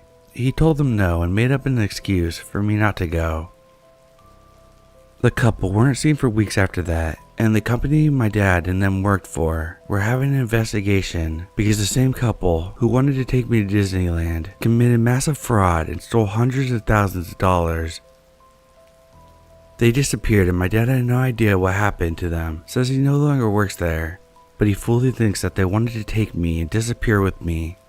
He thinks that they couldn't have kids of their own and really wanted one. It still creeps me out that I could have a completely different life and family. Thank God my dad was home because my mom wanted to let me go. By the way, just for context, as a kid, I had bright blue eyes and long curly blonde hair. and looked like I could be on toddlers in tiaras, straight up. Not to toot my own horn, but I was an extremely gorgeous baby. Maybe that's why they had their eyes on me. But who knows, they could have wanted to sell me too, or worse.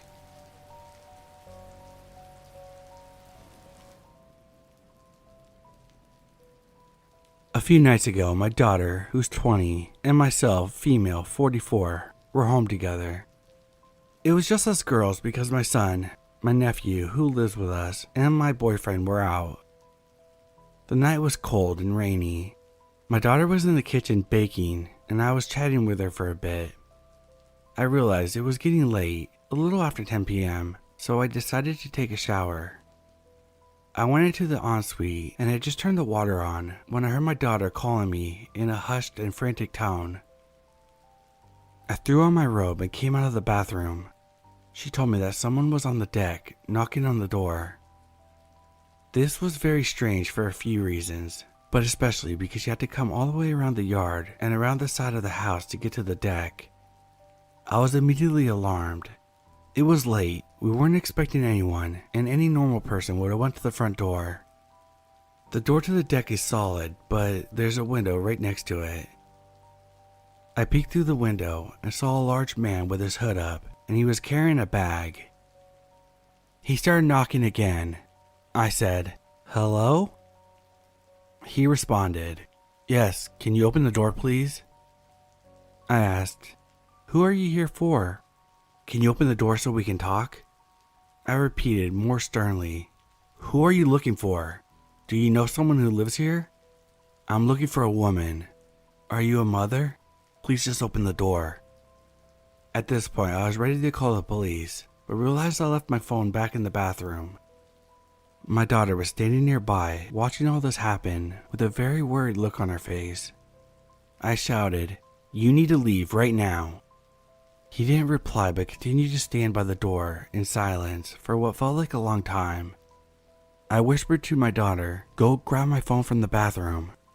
And just then, he walked towards the stairs to leave. I ran into the living room, which has a window that faces the front of the house, and watched him walk out of the yard. It dawned on me that the deck is attached to the kitchen. He could have been watching us through the window before he even started knocking. We were so shaken. When the boys came home, we told them what happened. They were as concerned as we were. My nephew happens to be a police officer. They immediately went outside to search the yard, but the strange guy was long gone. We're buying external cameras for the house this weekend.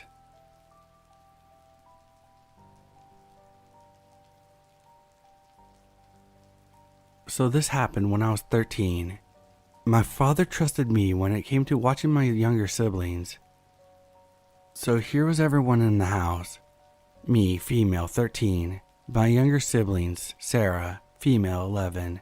JJ, male, 8. And my cousin, Crystal, female, 11. And my older sister Bella, female, 17, wasn't there at the time. My father had left to get some shopping done, and he left me in charge. About an hour in, and everything is fine. Nothing out of the ordinary. I was making pasta for Sarah and Crystal. I was talking to Crystal whilst making the pasta, and I turned to her, and we see a roughly 6-foot guy standing at our kitchen window. I immediately turned to Crystal as he ran past the window. "Crystal, you saw that, right?" "Yeah, I did. Who was that?" "I don't know. Go tell Sarah and JJ to put their shoes on. We're gonna go to Bella. She's at a friend's house right around the corner." Crystal goes to Sarah. They get their shoes on. JJ was upstairs playing games on his Xbox. Crystal and Sarah wouldn't go up there. They were terrified. So I got a knife out and we all went upstairs. Sarah was crying at this point, but we got JJ. He put on his shoes and we went back downstairs. We heard a scream outside, so I decided to stay in the house, and if someone comes in, Crystal, Sarah, and JJ are to lock themselves in the bathroom. Nothing happened, no one came in, but we heard one last scream, and that was it. So to the creepy guy who was outside my kitchen window, I pray I never see you again.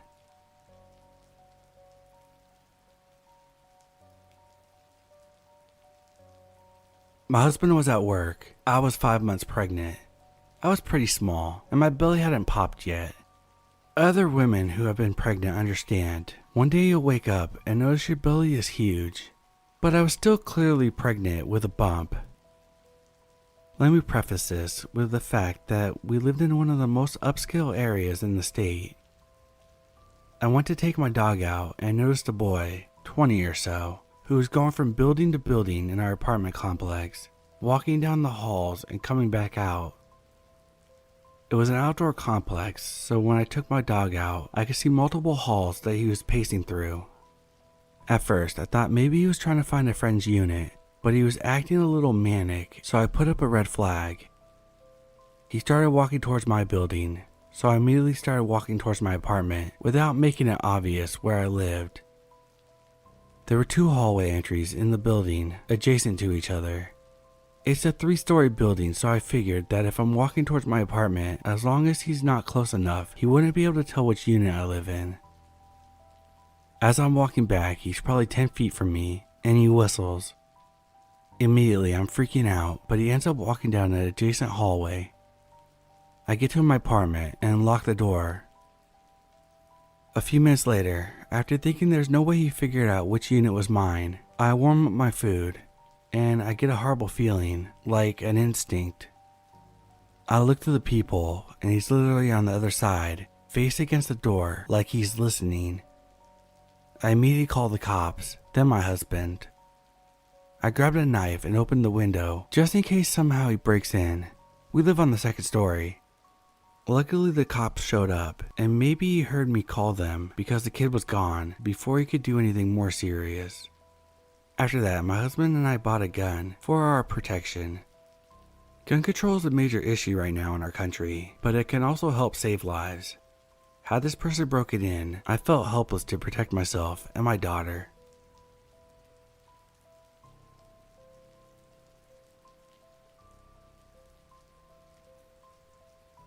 I worked the late shift to pay for university and came home at midnight.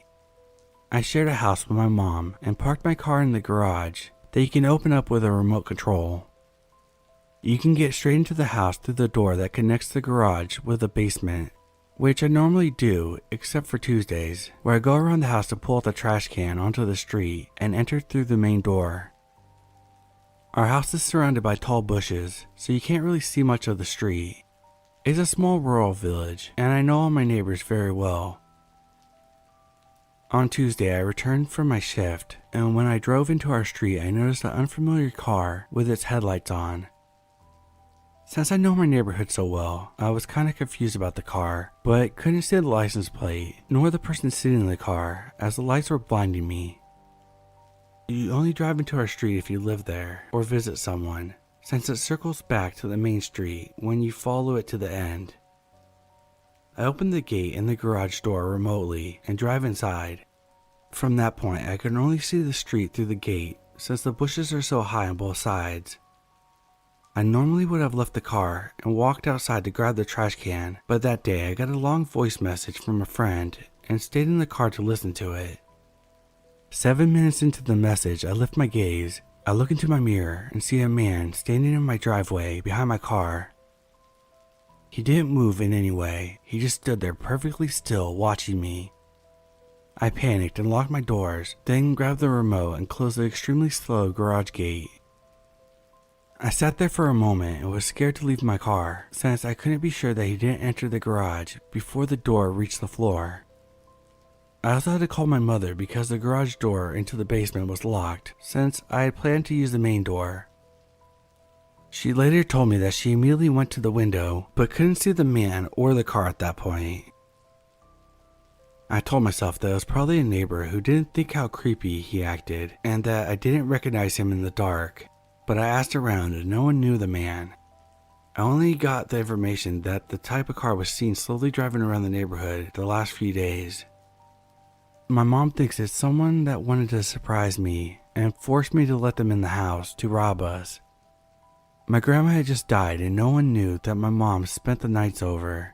She thinks he waited behind the bushes and got impatient or confused when I didn't exit the car. We never found out who it was.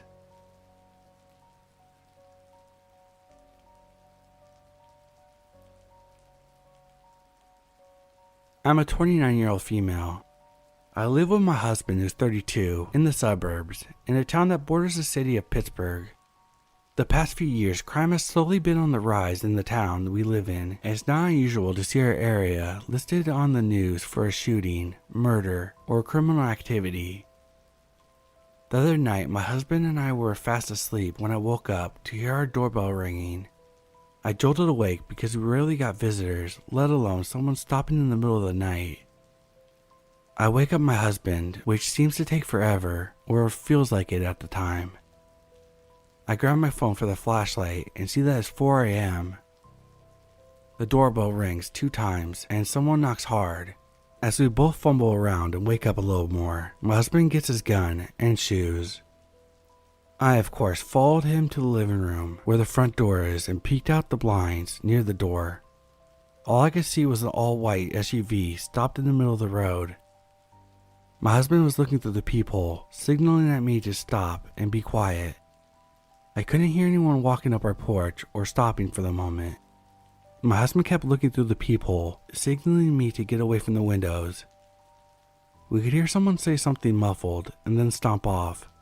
After a minute or so, I could hear the car speed off.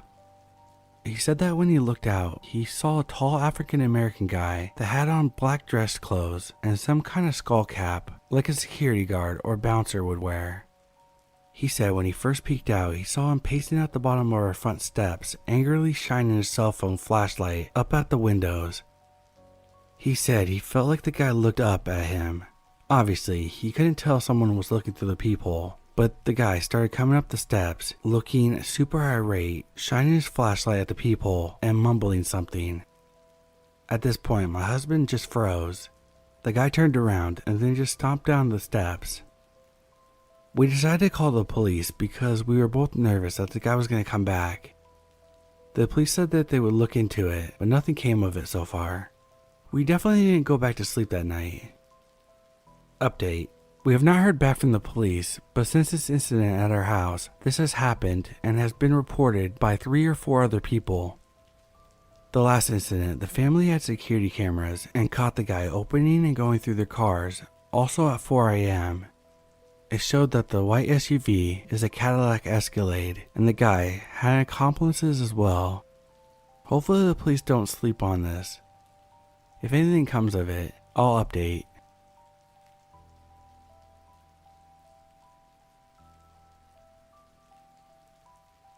This experience happened to my roommates and I in our second year of university. The city we went to school in was considered a very safe university town. The most we ever heard of happening was drunk morons doing typical drunk moron things. This is also the first time that we were really living on our own. First year residents are nice, but it's basically an extended summer camp rather than typical living situation. The 4 of us girls lived in a nice townhouse that never once had a creepy vibe or weird neighbors in the months that we had lived there. The only eerie part was that on the weekends, we were the only people that stayed in the complex. Our neighbors either went home or stayed elsewhere until returning Monday for classes. This was something we never have given a second thought to, considering that was fairly normal in the uni town, especially because our complex is only made up of 4 other townhomes. The complex was surrounded by walking trails and farm fields, which we loved. It was like our quiet spot away from the chaos of college kids. There's a few farmhouses we could see from our backyard, but other than that, we were fairly secluded. The university was about a 20-minute bus ride away, which was never a big deal for any of us, especially because the rent was far cheaper here than in places that were within walking distance to campus. Being 5'6", I was the tallest by a considerable amount. I was also the only one out of the group who had been in a handful of scary situations. Due to this, I was the only one up to this point who would lock the doors, windows, and garage before leaving or going to bed. My roommates all grew up in small, very safe towns, so it was uncommon for them to lock doors back at home. They were also incredibly kind and trusting to everyone, never considering hidden bad intentions. The night in question started very normally. We planned on having a wine and movie night. This was kind of like a weekly tradition for us. We would pick out some stupid movie, get takeout, and get a little buzz after a long week of classes and work. At this point, it was early November, so we had been doing this for several months without an issue. By 8:30ish, we all had settled down on the couch in our living room and started a comedy. With it being November, it was completely dark outside, other than the porch light, which we could see through a small window at the very top of our door. None of us were tall enough to see out that window anyway, so we relied entirely on our peephole. It took a great amount of effort for me to convince my roommates to check the peephole before opening the door. This was the talk we had after one roommate had opened the door for our neighbor's very drunk friend who threw up all over our main floor. Not long after ordering our takeout, we heard banging on our front door. Jess made a joke about how the delivery guy must have taken a helicopter to get here so quickly, especially considering the place we ordered from was very close to our campus. It was not a typical delivery knock either, but between a few glasses of wine and carefree attitude of the night, we didn't really pay it too much mind. It was my roommate's turn to pay this week. I'll call her Meg for the sake of the story. Out of the group, she's the smallest, barely 5 foot. She is also the most trusting person I think I've ever met. She ran up to her room to grab the wallet. This took at most 30 seconds. During this time, the banging continued and was getting more aggressive. I figured maybe it was cold or he had other shit to do, so we yelled up to get her to hurry. The banging continued to get harder and harder, and I started to feel a bit uneasy. When she came back down, I told her to check the peephole before opening it, as she was usually the one to just open the door. She got to the door and looked through the peephole. She could barely reach it on a good day, so when she said she couldn't see anything, my other roommate and I got up to help. My second roommate, I'll call her Jess, is a very funny person. There are very few things that she would not turn into a joke. Jess got to the door before I did and looked out the peephole. The person on their side was still banging away. When she turned to look at me, I knew something was wrong. She looked incredibly confused, a look I had rarely seen from her, as she was very clever. Within a second, she had gone back to another look. This time her face was not confused, she looked afraid. This made my stomach knot up. She is a horror movie fanatic, and she doesn't scare easily. I think someone is covering the peephole. This time, I looked out the peephole, seeing that something was covering it. We could still see the porch light shining through the window at the top, so it was not a case of it being too dark to be able to see what was going on. By now, our other roommate, who I'll call Anne, had walked down the hall trying to find out what was going on. She was easily the drunkest of the four of us. Even sober though, she seemed to think that she was invincible. What is the problem? That poor dude has his hands full, was Anna's wise idea. Jess and I explained what was going on. At this point, Meg, Jess, and I all had a gut feeling that something was wrong. That is when Jess asked Meg to check the website she had ordered the food on. Meg had not placed the order. Because of the wine and the silliness of the earlier night, she had selected the food but did not finish the last step. The banging continued as our situation started to sink in. Anne did not seem to grasp what was happening and tried to unlock the door. "Stop!" I snapped at her. Immediately I knew it was too loud. For the first time, the person on the other side of the door spoke. "This is the police. Open the door now. I have a few questions to ask you." This sobered me up right away. I looked over at Meg, who was already welling up, then Jess, who had gone completely pale. At this point, Anne also realized something was not right and froze, which is the least Anne thing she could have done. The banging was getting increasingly harder, to the point where we could physically see the door breathe with each hit. Meg took Anne upstairs, trying to calm each other down and check if there was a police car parked outside. Also to make sure our windows were locked. Though it was hard to do, it was possible to get on part of our roof that made it possible to get to Anne's window. We heard the window slam, immediately knowing that it had been Anne's window. Being a bit of a thrill seeker, Anne had taken the window screen out in order to sit on the roof. For some reason, this made what was happening very real. "Show me your badge, then we'll open the door," I yelled back. Instead of a response, it sounded like the guy started to kick the door. I told Jess to call the police and ask if they had an officer dispatched to our address. Jess was shaking so badly at this point that it was hard for her to dial. Now Meg had came back downstairs, sharing that there was no police car parked outside. Anne trailed behind her, standing on the stairs landing, trying to look outside of the window on top of the door. At that moment, my blood ran cold, remembering that the man at the door said, "we," and not I. Jess had just came to the same realization. She sprinted to our back door, a large sliding glass door, which she double-checked if it was locked. Thankfully, it had been. She drew the curtains as well, trying to minimize the chance of them seeing in. Within a minute, the knocking started on our back door as well. Thank God she had closed the curtains, because the idea of whoever was doing it still gives me chills. "Uncover the peephole and show me your badge," I yelled again, trying to sound intimidating as a young college girl could. We were met with silence, which was so much worse than the banging. "What is your badge number at least? Prove to us that you're police," I screamed, trying to keep my voice from breaking. The only response I got was a gravelly, "I can't do that." Jess had handed her phone off to Meg, who was sobbing now, trying to speak to a dispatcher. The banging now was coming from both sides of the house and must have been heard by the operator. "Is someone trying to break in?" she asked Meg, obviously being unable to understand her. Meg frantically asked if the police had been sent to our house. The answer we all knew by now was no. Meg babbled that at least 2 men tried to get us to unlock our door by impersonating a police officer. "Try to stay calm. Stay on the phone with me. Police are on the way to your address," the operator told Meg. "How long will they be?" "No more than 10 minutes. That made Meg cry harder, realizing how long 10 minutes really is.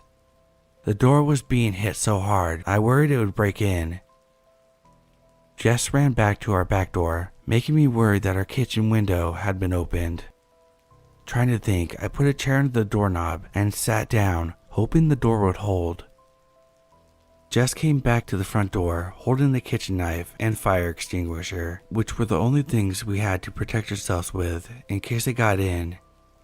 Anne, now sitting on the landing, flinched with each hit. Anne was farm tough and had no issue dealing with animals 3 times her size. What was happening now, though, was entirely different.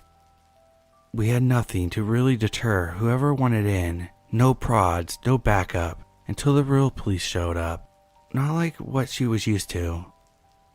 She grew up having her family as her neighbors her whole life. If anything were happening, her uncles and grandfather were in front of her door in a minute flat. Anne's "I'm invincible" attitude was long gone. She was now as scared as the rest of us, only having some wood and glass keeping the men out. Each hit on the back door made me expect whoever was there to break through the glass door. "Open the fucking door," the man yelled at us, not caring if we thought he was a police anymore. Then it got very quiet, which made me want to throw up. The only thing worse than what was happening was not knowing where the men were. The idea of both men moving to the back door made me absolutely terrified. If they really wanted to, it would take very little effort to smash through the plate glass. Instead, the knocking on the back door had completely ceased. Within seconds of that, the front door started being hit again. Trying to wrap my mind around why they would leave the easiest entry for a heavy wood door, I realized that the back door was visible to the main road. Whether they had seen a car or heard us talking to the police, they were smart enough not to be seen by anyone. Just then said something that I had not thought of. "I don't think they're trying to rob us. There are so many houses that are empty. Why would they come to the only house with the lights on?" My whole body went cold. I did not have an answer. All I could say was, "Fuck, you're right." Meg felt the same because at this point she was practically hyperventilating. The 3 of us stayed quiet for a minute, awful scenarios running through our heads. Anne moved back up to the last few steps and out of sight of us. The operator, who we had forgotten was on speaker, spoke, which practically made us jump out of our skin. She must have felt how terrified we were and tried to calm us down. "The police are 2 minutes away. They have their sirens turned off and their lights on. You should be able to see them very soon. Stay on the phone with me so I can confirm when they're outside for you." The men were starting to seem desperate. The sound of glass shattering had me turning to the back door, fully expecting to go into offense, but the door was still intact. Instead, the porch light, the only light illuminating our dark street, went out, which put 2 and 2 together for me, understanding that they destroyed the only way we would have been able to identify whoever was on the other side. "Fuck you, little whores." A voice we hadn't heard before. Whoever was at the back door spat. This was worse than the initial speaker. It was full of so much hate and venom that it scared me more than the banging. He was so calm, intent on whatever his goal was. It didn't feel like how the first man had sounded. Up to this point, I could have convinced myself that they had wanted our valuables, but this voice made me understand that he wanted us. To this day, I've never had a voice come close to the level of malice. It sounded like he wanted to inflict serious harm on us, and if he had gained entry, I know he would have. Somehow, I wanted the first man to speak again, instead of whichever sick bastard had just spoken. I looked at Meg. I know how terrified I must have looked. Until now, I may have done a half-decent job at hiding how scared I was, but that voice ruined my ability to stay stone-faced. Meg looked like a scared little girl, and that made me panic. If they got in, there's nothing that I would be able to do to stop them. Not for me, and not for any of my friends. We would have been at the mercy of these monsters outside. Jess had practically stopped breathing. It was like the oxygen had been sucked out of the air. It was so quiet, it sounded like a gunshot when our mailbox opened. Anne ran back downstairs. "I see the sirens. They're coming down the main road now," she whispered, hoping not to have the men hear. The same man spoke again one more time, so slowly that I almost thought he was done after each word. In that same awful, calm voice, he read out a letter addressed to the 4 of us. Our neighbor must have put it in today. She planned a potluck for next week. None of us had thought to check the mailbox after we had talked to her in the driveway this morning. Jess, Meg, Anne, me. Those are nice names. I'll be back soon, girls. Then we'll have some fun. I felt tears rolling down my face. I hadn't realized that I had started crying. I knew he meant what he said. I tried to pull my mind out of the dark pit that sentence had sent it to, waiting, praying that the police had surprised them, hoping that they would not get the chance to come back. The silence continued. None of us dared to speak, worried that we would not hear if they moved to another point of entry. Instead, the silence persisted for what felt like a lifetime. The operator was the first one to speak again, telling us that the police were out front. She told us to stay in the house until the police knocked on the door. The kind woman stayed on the phone with us for several minutes while the police searched around the area. Finally, the real police showed their badge to the people before even knocking, to try not to scare us. The operator told us that we had done well and that we were in good hands now. We opened the door to meet 2 kind-looking older police officers who we let in. The glass shards covered our front stoop from the porch light. It looked like it had been ripped off the wall and smashed onto the concrete below. There were several police cars out front of our previous quiet home. The headlights on the cars were shining down the street towards the walking trail. We spoke to the officers who took the report from us. They asked us to describe the night's events in detail. They asked us if we saw them at all, and we explained how the people was being covered and the light had been smashed before they moved away from the door. The officers advised us to speak to our landlords about at least setting up security cameras. The older officer then closed the pad that he had been writing in and looked up at us. He then spoke a phrase that made me understand how much danger we had been in. "Look, if any of you were my daughter, I would have wanted the officer to tell her. If you can get out of your lease, do it. They know where you live, and they also know the response time for us, especially after telling you all that he would be back. After that, they asked us if we heard a vehicle. We did not hear any type of motor until the police were there. Even then, Meg and Anne had to look for a police car, and they saw no cars on the street at all. So likely that meant that they had came up from the walking path, which would explain how they left without passing the police on their way back to the main road. The older officer of the two had a look that told me he had an idea what was going on. He looked sad, which was worse than if he had looked scared. I knew he had seen this situation end far worse in the past. We pushed for an explanation, but were only told that this had been an issue years ago, but did not elaborate past that point. The officer stood up, exchanged a glance that I did not know how to read, and then spoke again. We will have a cruiser parked in the driveway, as well as a plain car around back. They will not have a chance to try again. They did not catch the men in the 2 more weeks that we lived there. We had a few creepy things, but nothing close to this. The reality was that they had not been caught, and they could come back at any time. After that night, we spoke to our landlady, who was incredible. She owned several properties around the city, and when we explained what had happened, she let us move to an apartment closer to campus. She told us that our safety is more important than making a few $100. She even left our old house empty for months in order to make sure the cameras, better locks, and reinforced back doors were in place. Thankfully, they did not come back, and we were able to enjoy the new apartment without worry. This is still so scary to me because of that voice. Make sure you lock your doors and check who's there before opening the door.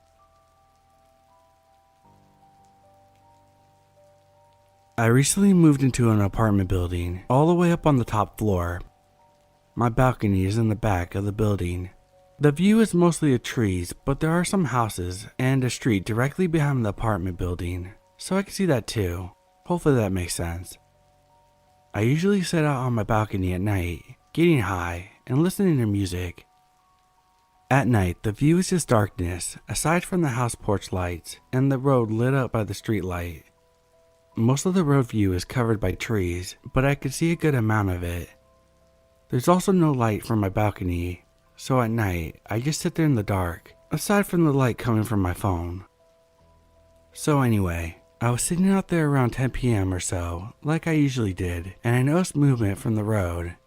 When I looked down, I saw someone running down the road, like really fast. From my distance, it looked like this person was running faster than any human should. I was just watching when this person just stopped under a street lamp. Under the light, I could tell that this person was a man. I also realized that this person was now looking up at me. I got nervous, but I didn't move because I thought I could just be overthinking this, and maybe this guy wasn't actually looking at me. How could he be? My phone wasn't on, so I was pretty much sitting in complete darkness. Could anyone really see me from all the way down there? I just kept sitting there, hoping that this guy would leave, but then I saw him waving at me. Now I knew he was looking at me. I was too uncomfortable to do anything. I couldn't even go back inside. I just sat there, getting increasingly nervous. My thoughts started running wild. I thought this guy might find my apartment and try to break in. I also thought that he would somehow just sprint forward and climb up the building to get me or something. But as I kept staring at this guy waving at me, a sudden feeling of dread came over me. That was when I started grabbing my things to go back inside, but then I saw he stopped waving. He reached both his arms out to the side and started swaying his body to the side, bending his knees as he moved and wiggled his arms around like a weird dance move. At this point, I was incredibly unsettled and just wanted to get back inside, but I was also slightly intrigued in a way, and I guess I wanted to see what he might do next. Soon, the feeling of dread and unease took over me, and I continued closing up all my stuff and I went inside. There was a window in the room next to the balcony where you could see down to the same area, so I peeked outside trying to stay hidden behind the wall.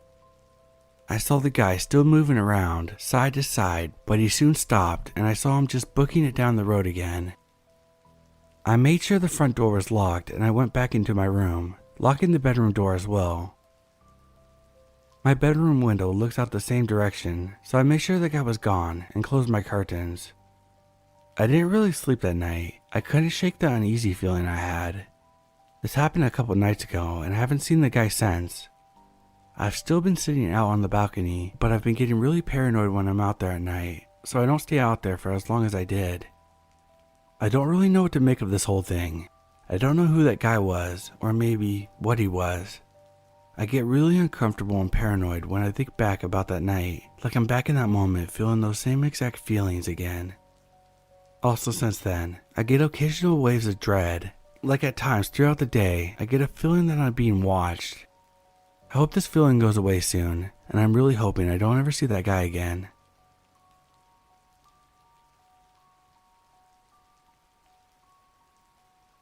A couple days ago, I was awake at 5 a.m. in my house, nowhere near public roads, near a small village on a farm. I was laying in bed scrolling Reddit when I heard a car driving down the gravel road beside my house in the opposite direction of where the public road would be. I thought it was my brother who gets bored and drives around the farm early in the morning, so I got up and turned on the kitchen lights that shine out onto the shed where I heard the car park. After a while, he didn't come in, so I decided to text him. You gonna come in or just sit outside all night? But since I have bad service, it didn't send. So I went out to our veranda because it usually has good service. I went down the hall and looked into my brother's room, and there he was. My stomach dropped. I didn't get scared, it was more of a realization of what was happening. I didn't go to bed after that. Also, I know I heard it, and my brother doesn't know anything.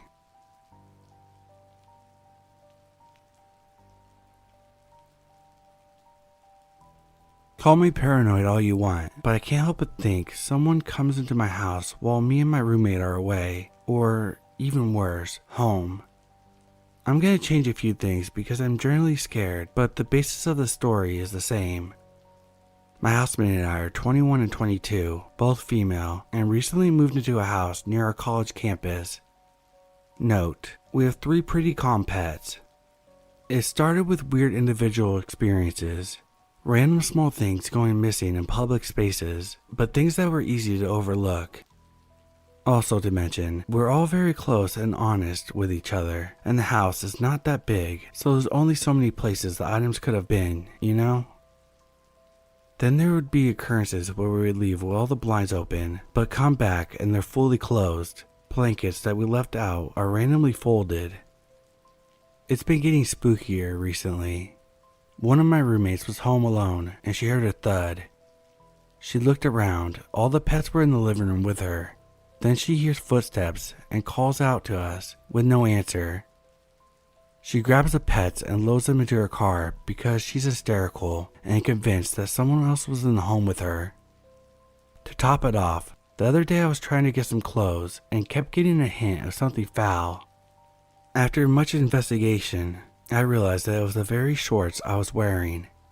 Confused as fuck, I rummaged through my drawer, and out of the 3 rows of my shorts, the row in the middle smells and is stained with urine. It was so disgusting.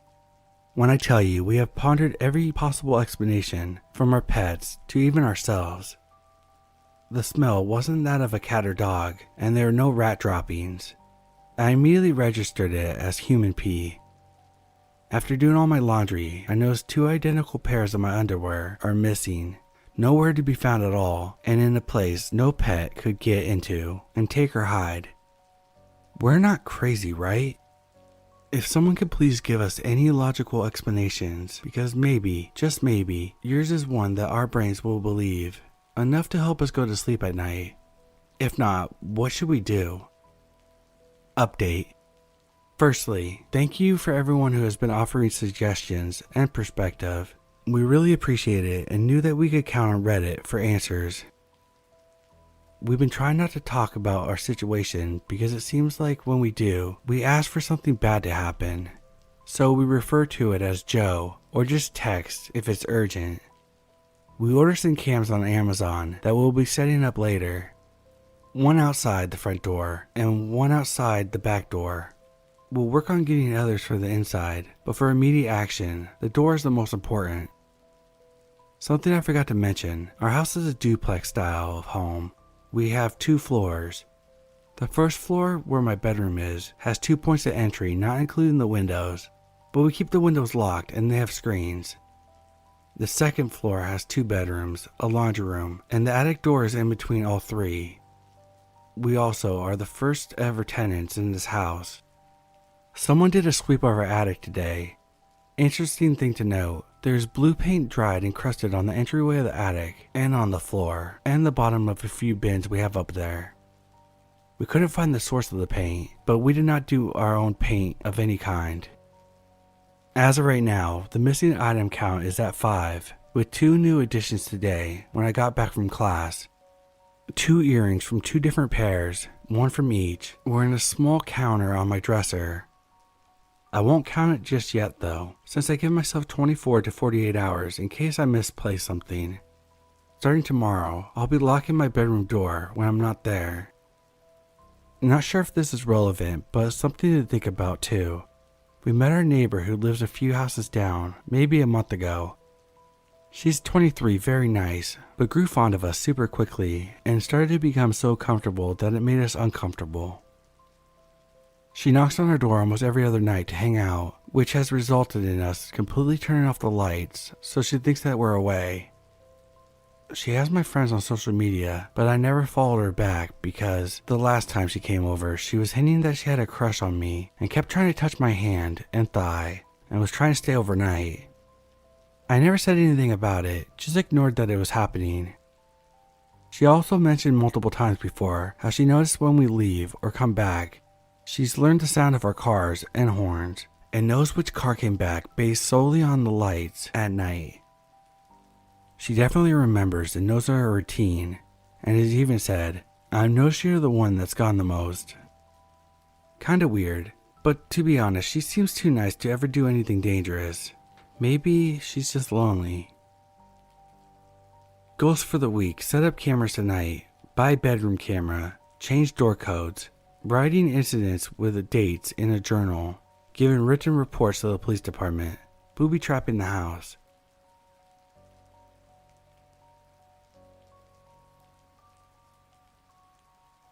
This took place when I was 6 or 7. My parents were out late at a bar.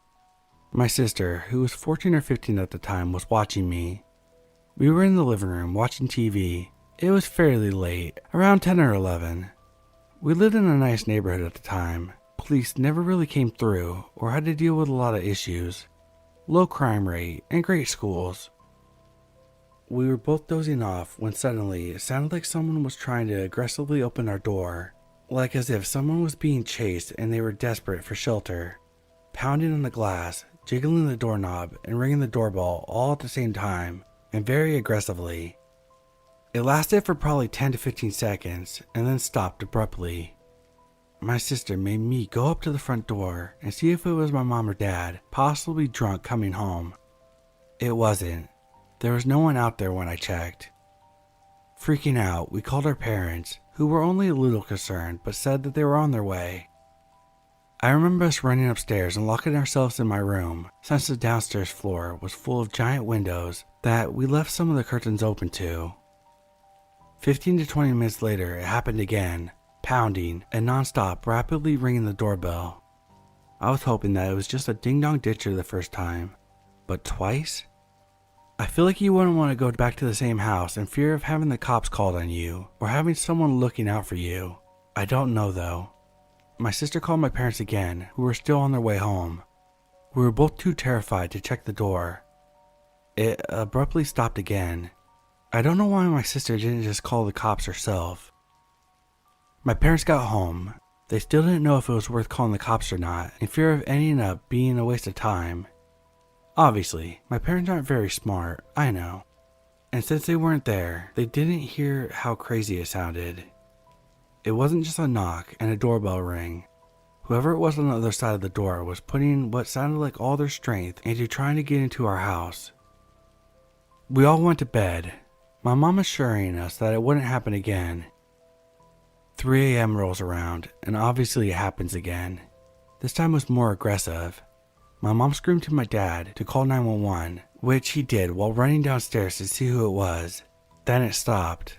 My dad got to the door probably 5 seconds after it stopped. Again, no one was there. The cops patrolled our house that night and drove around the neighborhood often for a few days after those incidents. From what I know, no one else has reported something like this happening to them in our neighborhood. I still don't know what it could have been about. I always told myself that it was just a kid messing with us, but the fact that it happened multiple times and was so aggressive just disturbed me. I had trouble sleeping in the house for months. If you wanted to ding-dong ditch, why would you try to open the door relentlessly, and why would you target the same house 3 times? That just seems like a lot. God knows what would have happened if the door happened to be unlocked.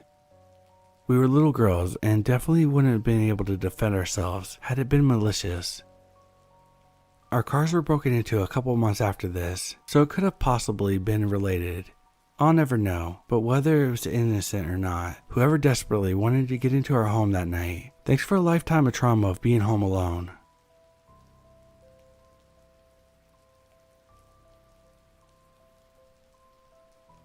My wife and I recently moved to a new city with my boss so I could work for them. They found a nice building to buy.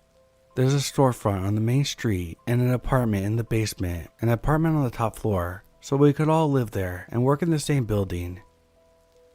My boss took the basement apartment and arranged for my wife and I to move into the upper apartment, saying, "It needs some work," which was the understatement of the year. The old tenant had been evicted from the property. He had destroyed literally everything in the property, including every floor, appliance, wall, door, and window. Anyways, we were told that the old tenant didn't take the eviction well and still thinks he lives here. On top of that, he has spent most of the last 12 years in and out of jail and prison. My wife insisted on buying cameras for the doorbell. The 3rd day of us renovating the apartment, we hear the doorbell ring. I got up to answer it, and I had just unlocked the door assuming it was my boss when my wife started shouting for me to shut it. I shut it and locked the door and hear, "Hello?" So I responded, "Hello?" and was met with, "Who's this?" I'll spare you the details and just say that it was the old tenant who was very disgruntled, but finally left when I told him he would have to talk to someone else in my best tough guy voice. My wife checked the doorbell notification just as I was opening the door. I'm glad she did because he seemed belligerent and could be seen on the camera drinking a bottle of Jim Beam. Later that night, we're watching TV in bed after midnight when we heard thumping coming from the living room. I got up and told my wife to pause the show. I grabbed the hammer we were using and ran into the living room in my undies just in time to hear footsteps running down the stairs. I kept checking the windows and I saw someone walking through the park in the same clothes that the tenant was wearing earlier. The part that creeps me out is that the walls are so thin that you can hear everything. I could hear my boss talking on the phone 2 floors below me. The ex-tenant knew that we were home because he would have easily heard the television. If he knew that we were home, I have no idea why he was trying to open the front door in the middle of the night or why he ran away when we paused our show. Sorry if this story isn't as creepy as others on here, but this incident was a few days ago and I haven't been able to sleep well ever since.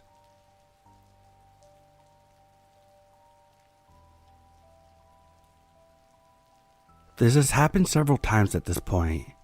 It all started 16 months ago when I was cleaning my house around 12 a.m.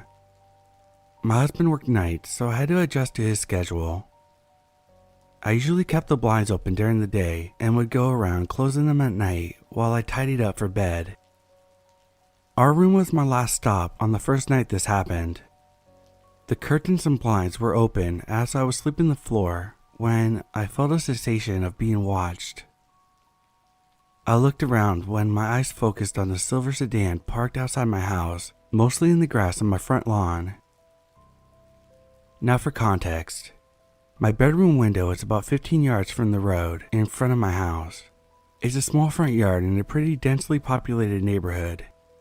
Anyway, I saw the car before I saw the person, but there's clearly someone sitting in the driver's seat of the car and another person standing 5 yards away from my window, clearly staring at me. The only reason I could see this was because the moon was fairly bright that night. I shrieked and dropped to the floor, crawling to the light switch to turn it off so I couldn't be seen. I called my husband to ask him what I should do, and he told me to call the cops. I did, and of course by the time they got there, the car was gone. They asked if they could see my security footage, and I agreed. But when we went to go look at the footage, the section for that time was just gone. It skipped over the few minutes that they would have been outside. This has happened several times since, and I've completely given up on calling the police, as I feel as if they think I'm crazy. I have no proof that it's happening, but I would like to have some opinions as to what they might be doing. In the past 16 months, it's happened probably 10 times. Sometimes the person is standing in my yard, and sometimes they aren't. Also, the car has been different every single time, but the light is always on inside the cabin of the vehicle. But when I look, the people inside are never looking where I could see their faces. I'll go to grab my phone to call someone, anyone, but they will be already gone. Help.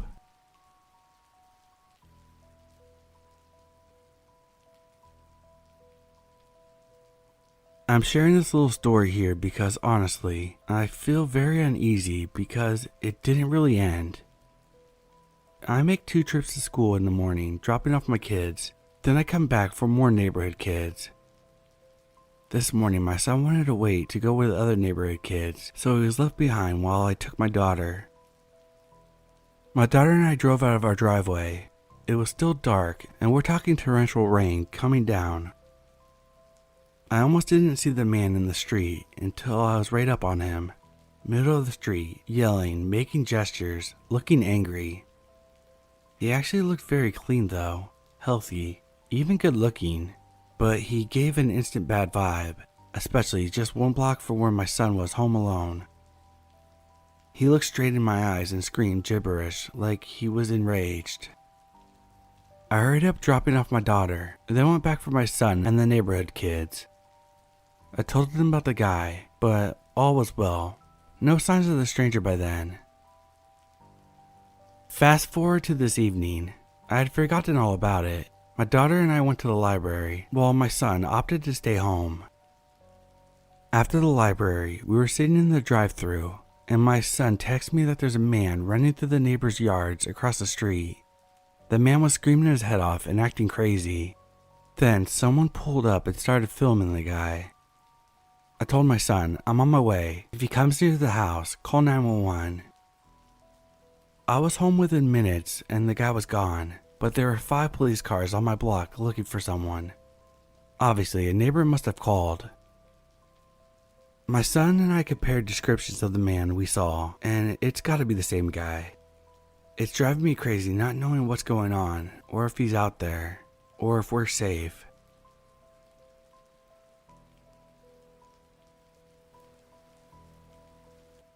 I'm a 28-year-old female.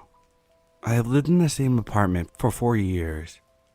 My neighbors in the unit above me are in their 30s, who have lived there for about 3 years with no issues between us. During the past 6 months, I've noticed some changes in their behavior. At first, it was a few days per week. I'd hear music with heavy bass accompanied by rhythmic jumping. I assumed they bought an exercise bike or something. But sometimes the jumping gets so intense, it shakes my overhead light fixtures. The jumping routine has been escalating to the point that it takes place every day now, normally between 8 a.m. and 10 a.m. I noticed that they called 1-800-JUNK to get rid of a lot of nice possessions. However, I figured none of my business, so I kept my observations to myself. About 3 weeks ago, everything escalated. Multiple times per week, on weekdays, during working hours. It sounds like they're hosting a mini Burning Man event in their apartment. Their music is so loud and clear that it sounds like I'm at a concert while sitting in my living room. There's clearly a lot of people involved because the jumping and stomping shakes multiple light fixtures and cabinets. The music is a mix of new age spiritual vibes, dance beats, and a male voiceover giving weird instructions like, rebrand yourself, surrender yourself, with 2 stomps in response. I've taken audio recordings on my phone and one from the hallway during these events. I still didn't complain to the building, but I wanted evidence in case it became a regular thing.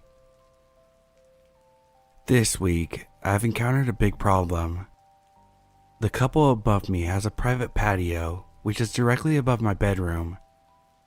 I came home from a 3-day trip out of town yesterday, and my ceiling is legitimately collapsing in one corner. Big chunks of plaster has fallen onto the ground, and I saw a little water. I immediately called my superintendent, since I don't want to be buried alive by my ceiling rubble if it gives out. When he came to check it out, he was so shocked and pissed. He said the woman and the couple appears to be working with some people, doing workshops or something. He could see their patio from his apartment window, and he's watched a group of them do this dance, plus jumping, out there on a weekly basis. He says they all dance and jump to the music, and then spread out dirt along with something else, he doesn't know what it is, across the patio on a weekly basis. He assumes that the dirt plus the unknown substance combo is getting through the wood cracks, absorbing water, and weighing down the ceiling. To fix the problem, my super had to talk to the woman, check out their patio, and ultimately hire a contractor to pull up the wood and scrape out whatever the hell was causing my ceiling to fall. I can hear them talking from my room. The woman sounded distraught and defensive. When the super left, he called me and warned me that she might try to come down to my apartment and demand to see the damage, but don't let her in. This was a little concerning to me. Is she a threat? The damage is real, I wouldn't mind showing her. She started playing her music again, relatively loud, kinda like a warning shot. I mentioned the music jumping to the super and said I have audio recordings. He started begging me to send the evidence to the front office. It sounds like he wants them evicted. I said okay, sure. I hate to be a rat, but if I have to choose sides, I'll side with the building that dictates my annual rent price. He called me twice more that afternoon to confirm that I shared my evidence, and I said yes. Shortly after everything went down, I left my apartment to run an errand. The woman was outside, just standing on the sidewalk. She stared at me the whole time as I walked by. I just ignored her. Now today, I went to run another quick errand in my neighborhood.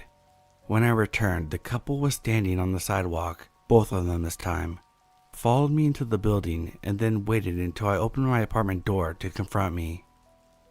They both were wearing creepy fake smiles and started interrogating me. They asked, "Is your ceiling really collapsing? When did it start? Do you think it's related to the recent rainfall? Because our patio is just fine." I was a little uncomfortable. Were they waiting for me outside? How did they know that I even left the building? Why were they both standing there? I've literally never seen them together in the 3 years of living here. But I have nothing to hide, so I confirmed the damage is pretty bad. I just don't want it to fall during the winter. I'm sorry for the inconvenience, but hopefully the work will be done quickly for everyone's sake. They seemed satisfied, so I said good day and shut my door. I'm getting the sense that they're nervous about what the contractors will find when they tear open their patio. What the fuck is up with this dirt rituals? Who are these people she's working with? I don't know what they look like or why they're available to stomp around on the weekdays. The repair work has started on both sides, but the contractor will come on Wednesday for the grand reveal of what's under the patio that is causing my ceiling to collapse. In the meantime, I feel like I need to be alert and keep my eyes out for these people, as well as the couple. It's unusual for me to see them in general, especially twice in 2 days.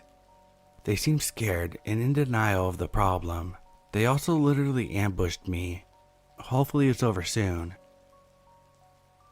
The contractors came today and reported that there was in fact dirt and sludge visible below the neighbor's patio. However, thanks to the help of my internet sleuthing friend, I've gained a lot more insight into the realm that dwells above me.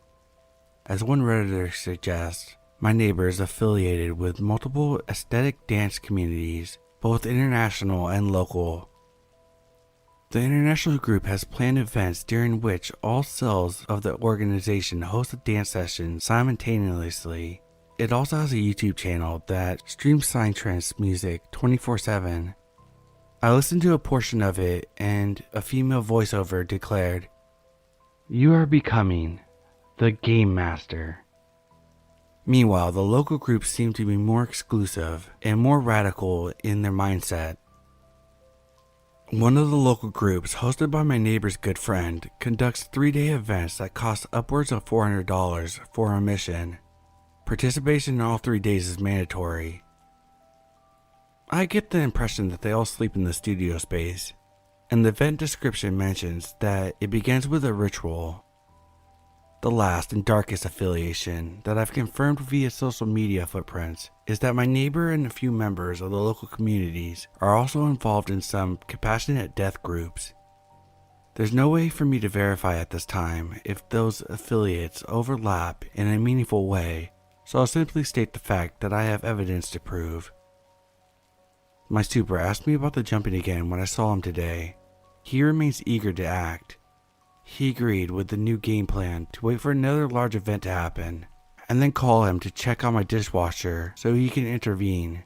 So for now, the ways in which my puzzle pieces of ecstatic dance, compassionate death, patio dirt rituals, and ceiling collapse connect will remain a mystery. Update. On Monday, the super came to replaster my bedroom ceiling. First, he said that the neighbors told the contractors she had a lot of plants because she likes to make bush medicines. She also told him that dancing is a part of her professional practice as a healer for people that were on bereavement after the loss of a loved one. So my friend and I weren't far off when we made the connection between her dance and the compassionate death affiliations. I showed him the new cracks in my living room ceiling that are growing in size and number by the day. He told me to send the video of the cracks to the building manager, but the management suggested I start with a handwritten note by their door explaining how their behaviors are wreaking havoc on my life. Since the super was working in my apartment and my neighbor was actively bumping music and jumping, I wrote a note in which I requested she reduce the volume of her music and be mindful of the intensity of her activities.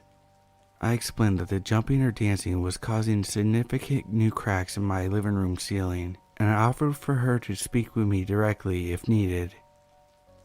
While I was reluctant to suggest this, I knew she might try another stalking trick if I didn't give her the option up front. So I sent her the note.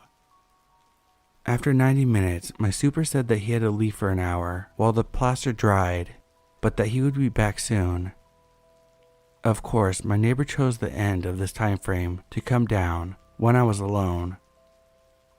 When I opened the door, she had the biggest fake smile and said, "Hi," then waved a note. "First of all," she said, "I want to thank you for your open communication. That is so important and rare in this city." Fake flattery. She admitted that she dances, which she has to do for her mental health, but she claimed that she only dances in the morning for 30 to 60 minutes, 90 minutes max. I knew she was lying, so I said her actions are affecting my mental health. She followed up with a range of excuses, including that they have been in the process of rearranging furniture, unpacking boxes, and that sometimes they watch movies in the evening with their loudspeakers. I showed her the cracks that were immediately visible from the doorway area. She pointed to one and said, "See, we used to have a table over there, but now we have two due to the furniture rearranging, so maybe that's the reason. We also have cracks in our ceilings, and we all have to share this space." I asked her about hosting any large events in the past month, which she flat out denied. She briefly mentioned that she does sessions, but didn't elaborate further. The following suggestion, I later realized, was entrapment. My neighbor said that she would give me her phone number, go upstairs, lower the volume, then I should text her to know if I could still hear it.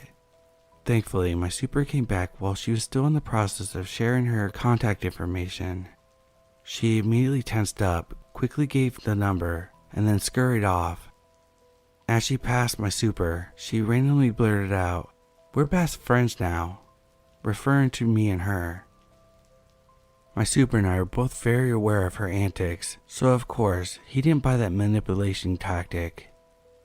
I texted her that I couldn't hear her music now, which she responded, "So glad to hear that. Thanks. Thanks again for the open line of communication. I'm always happy to chat. Hope you have a lovely day," with the prayer hands and heart emoji. In retrospect, I don't think she was playing any music at all. I also felt like the conversation was riddled with gaslighting, misdirection, and flat-out lies. I was somewhat confused, but I know what I've been experiencing and have plenty of evidence to prove it. Within hours of our conversation, my neighbor started up the loud music and dancing as if nothing had happened. I was furious. I took new audio recordings and immediately emailed the building management with my new evidence.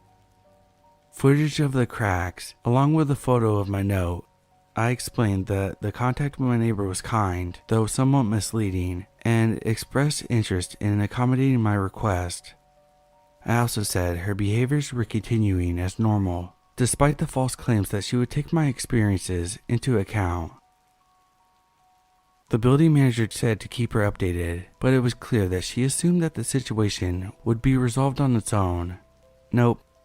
My neighbor continued the incessant bass-heavy music plus jumping the next day and the day after. I continued to document everything. On Wednesday evening, I went out for a quick errand and again was a victim of their stalking tricks. She ran into me as I was entering the building, waiting until I passed her on the stairway and then spoke up. She acknowledged that I probably had been hearing her activities the past couple days and that I would continue hearing them for the next few days, all due to rearranging furniture. She said that the coffee table had been sold today. Not true. I was working in my living room all day and would have heard such commotion in the stairwell. I said yes, I've been hearing her loud and clear. Shortly after my in-person encounter, my neighbor went to host a party. I heard people in the stairwell who seemed unfamiliar with whose apartment that they were even visiting, and one guest introduced herself as a friend of someone else. While the music was much lower, the group began to run back and forth overhead. Hearing these strange activities without the music was somewhat creepier than with the music. I took more recordings, then retreated to my bedroom, but of course, the group decided to migrate to their patio, right above my head again. By 10:30, I had enough. They were no longer dancing, but the group's chatter along with the music, a female soprano singing, was just too much. I sent her a text.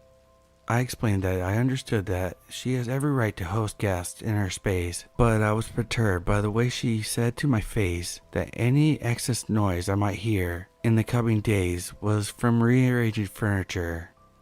I said I could hear music and the conversations clearly as the noise filters through my AC unit. I also said to please let me know if she was hosting events in the future so I'm not caught off guard.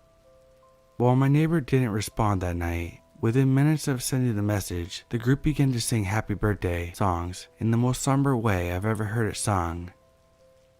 I was able to record the second half of it. They sung in monotone, and there's no clapping, cheering, or any standard signs of merriment that occurred after singing the song. The following afternoon, my neighbor sent me a wall of text in which she continued to lie. She said that the gathering was very small, only 4 friends, so it didn't even cross her mind to let me know when she saw me earlier. She also said that this was the first time she hosted more than 2 people over the entire year.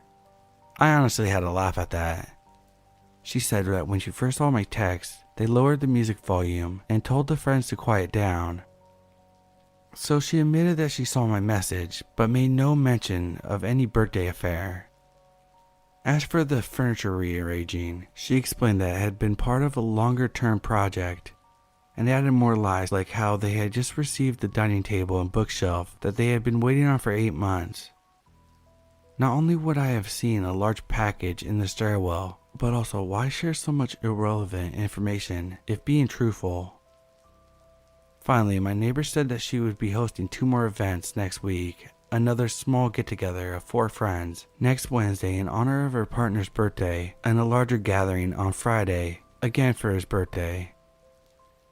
Like I said, she made no mention of singing happy birthday the night before.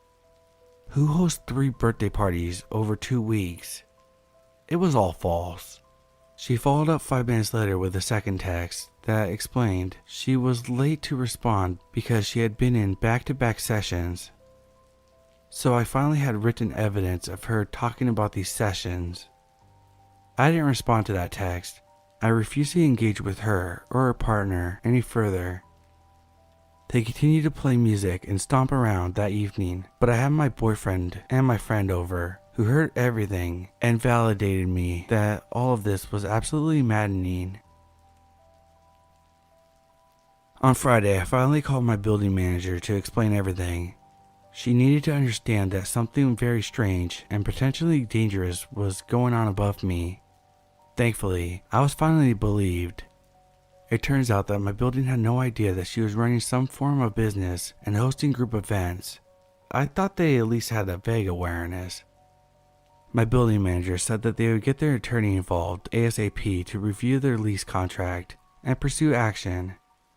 She asked for all my evidence, including written communication, a personal written account of verbal communication, audio recordings, and footage of the ceiling damage.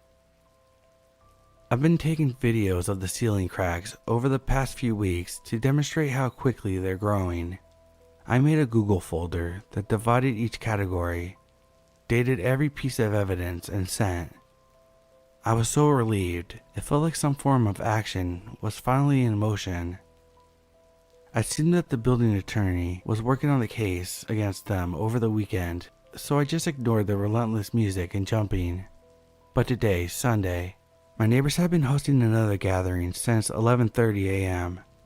I've been hearing heavy bass, sporadic jumping, and chatting on their patio going on 7.5 hours now. While I've continued to collect evidence, I've decided to wait until tomorrow to check in with management. Around 5 p.m. I was quietly sitting on my couch when out of nowhere I heard the door open from above. Someone jogged down and pounded on my front door. I didn't move a muscle. The person on the other side waited for a minute. I thought I heard keys jiggling, and then slowly retreated back upstairs and shut the door again. Honestly, I have no idea what's going on. The music plus jumping increased after the knocking incident. Maybe they were testing if I was home, but I'm rattled by how I'm feeling being watched while minding my own business. At the same time, I want to keep laying low to protect myself. I still have very little information about this group. They're clearly escalating. 3 events planned within 1 week, despite the added pressure from everyone around them. About 12 years ago, my boyfriend at the time and I ended up finding a cheap, quiet studio to rent for practically free. Of course, we had to maintain the 3 properties there and help our landlord out with his meals and drive him out to eat, where he would also treat us for taking him out. The studio that we were moving into needed a decent amount of renovations to be comfortable and livable. It was pretty quiet and isolated on the top of that hill. Besides our studio, there was a neighbor across our driveway, about 150 feet away, plus our landlord who owned all 3 homes, located about 3/4 of a football field to the right of our studio. The landlord's girlfriend lived in an apartment above our landlord's garage. The landlord was extremely cool, so we got free cable, water, and power. We really only had to pay for propane for heat and water. The bill was to be split with a neighbor across the driveway from us, since we shared the large propane tank. We didn't officially meet our new neighbor until a few weeks after moving in. We all introduced ourselves and had a normal conversation. I got a chance to really talk to her. However, a couple weeks after our initial meeting, we stood outside talking for almost an hour when my renovations got brought up. I wanted to show her our great work, so we headed inside my place for a small tour. It was a studio, as I mentioned, so pretty much got the whole tour from just stepping in the front door. That's where the weirdness truly began. The actual first words she spoke upon stepping through the front door were, "Is that a used mattress?" while pointing at our bed. Now, if you know me, then you know when it comes to my beds, I keep them really clean. I mean, I like to straight up use a waterproof mattress cover to keep the mattress pristine, with no stains, and white still. And I only use good, clean sheets and blankets. So her question really threw me as I stared at our bright white clean mattress edge that was exposed as a result of me making the bed early this morning. All I could manage to say was, "No, I got it brand new." We all had varying work schedules, so I really didn't see her for another few weeks after that. But then the landlord's girlfriend pulled me aside one day with something pretty interesting to say. She told me that my neighbor had been telling her and the landlord that my boyfriend and I were known to have burglared houses. I was blown away. I wonder why she would say that. Neither my boyfriend nor I had even known anyone capable of that, let alone us being capable of that. The neighbor's daughter turned out to be a new cop and still worked at the jail for her first year. Supposedly, that's how the neighbor knew what she didn't even know. All I could really say to the landlord and his girlfriend was the obvious fact that we weren't even capable and couldn't even prove it, but we had clean criminal records, so we just dismissed it for the time being. After that, we started noticing dirty looks from the neighbor here and there, so naturally it was pretty awkward when I had to come over and knock on her door to collect her half of the propane bill. She gave me a check, and when I read her name out loud and looked into her eyes, I remember who she was.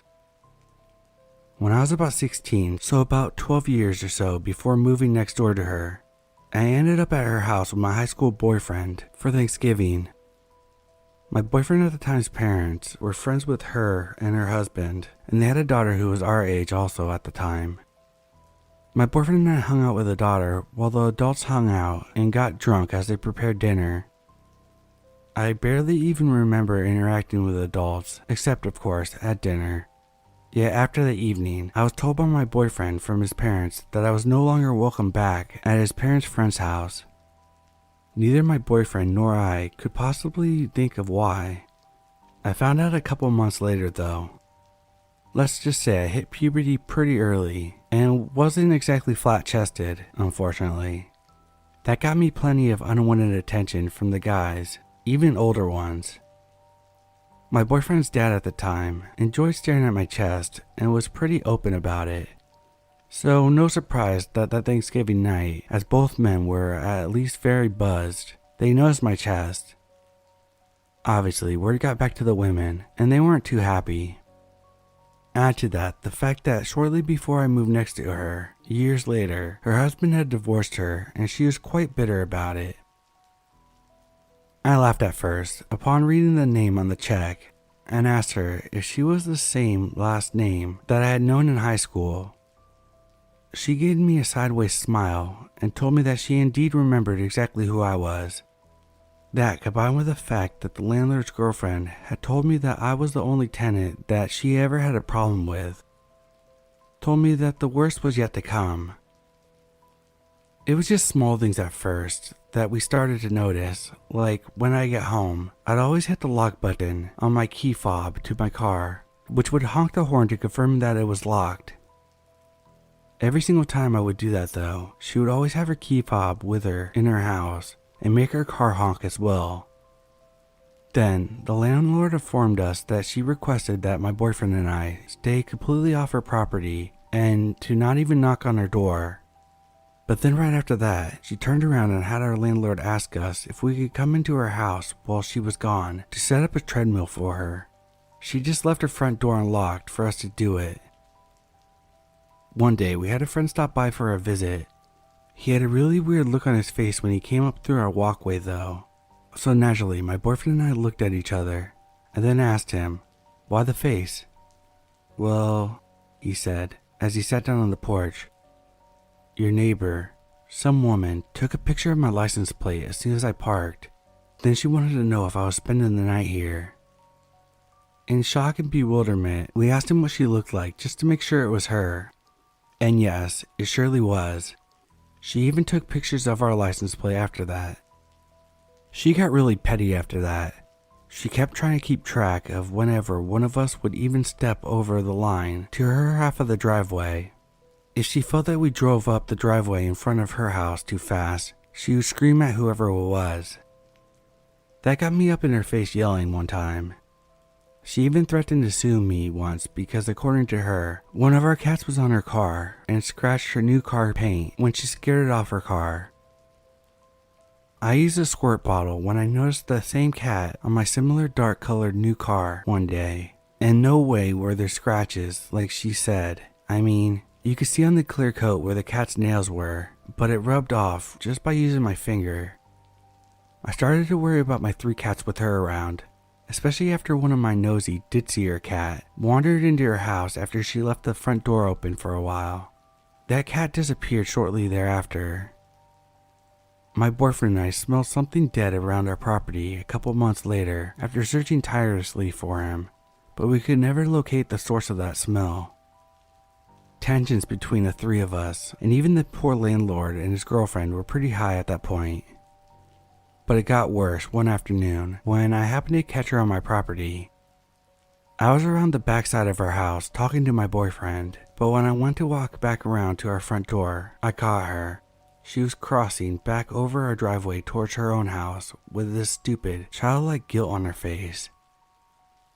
Believe it or not, it actually took a couple minutes for it to dawn on me that she had been sneaking around the side of our house to eavesdrop on us.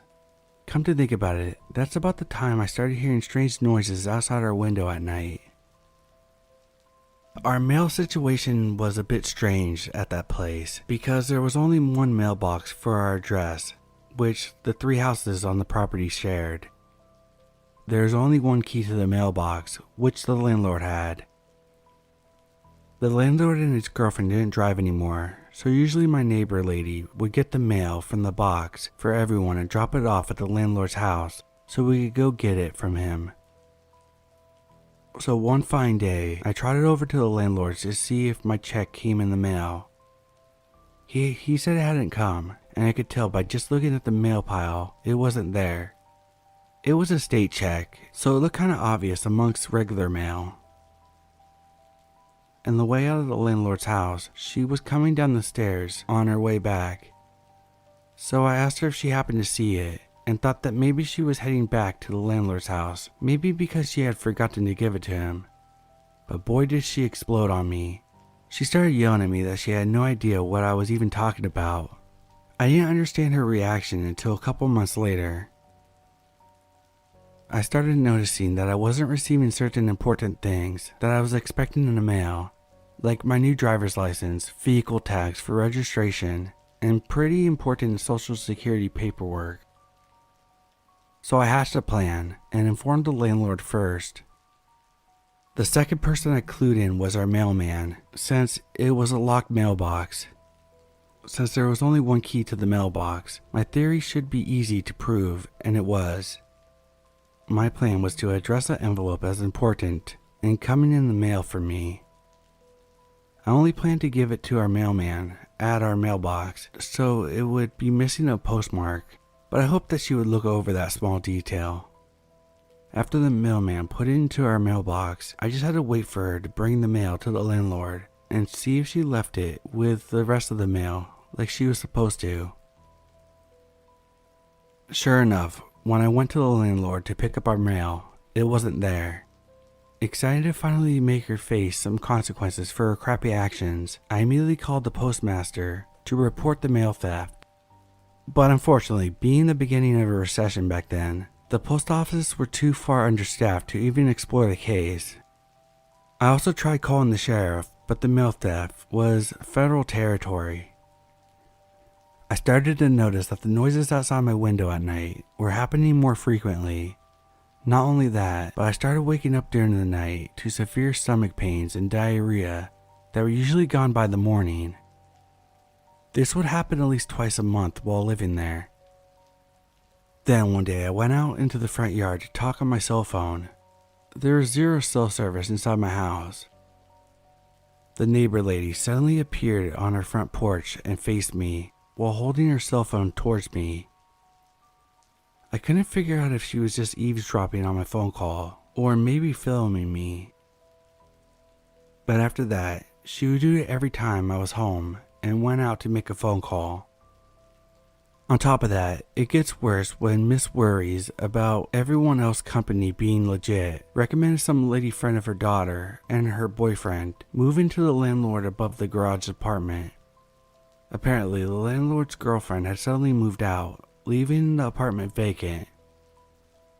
Now, you would think that a nosy neighbor like that, monitoring our guests, would have chose nice safe people to live in the property with us, right? Wrong.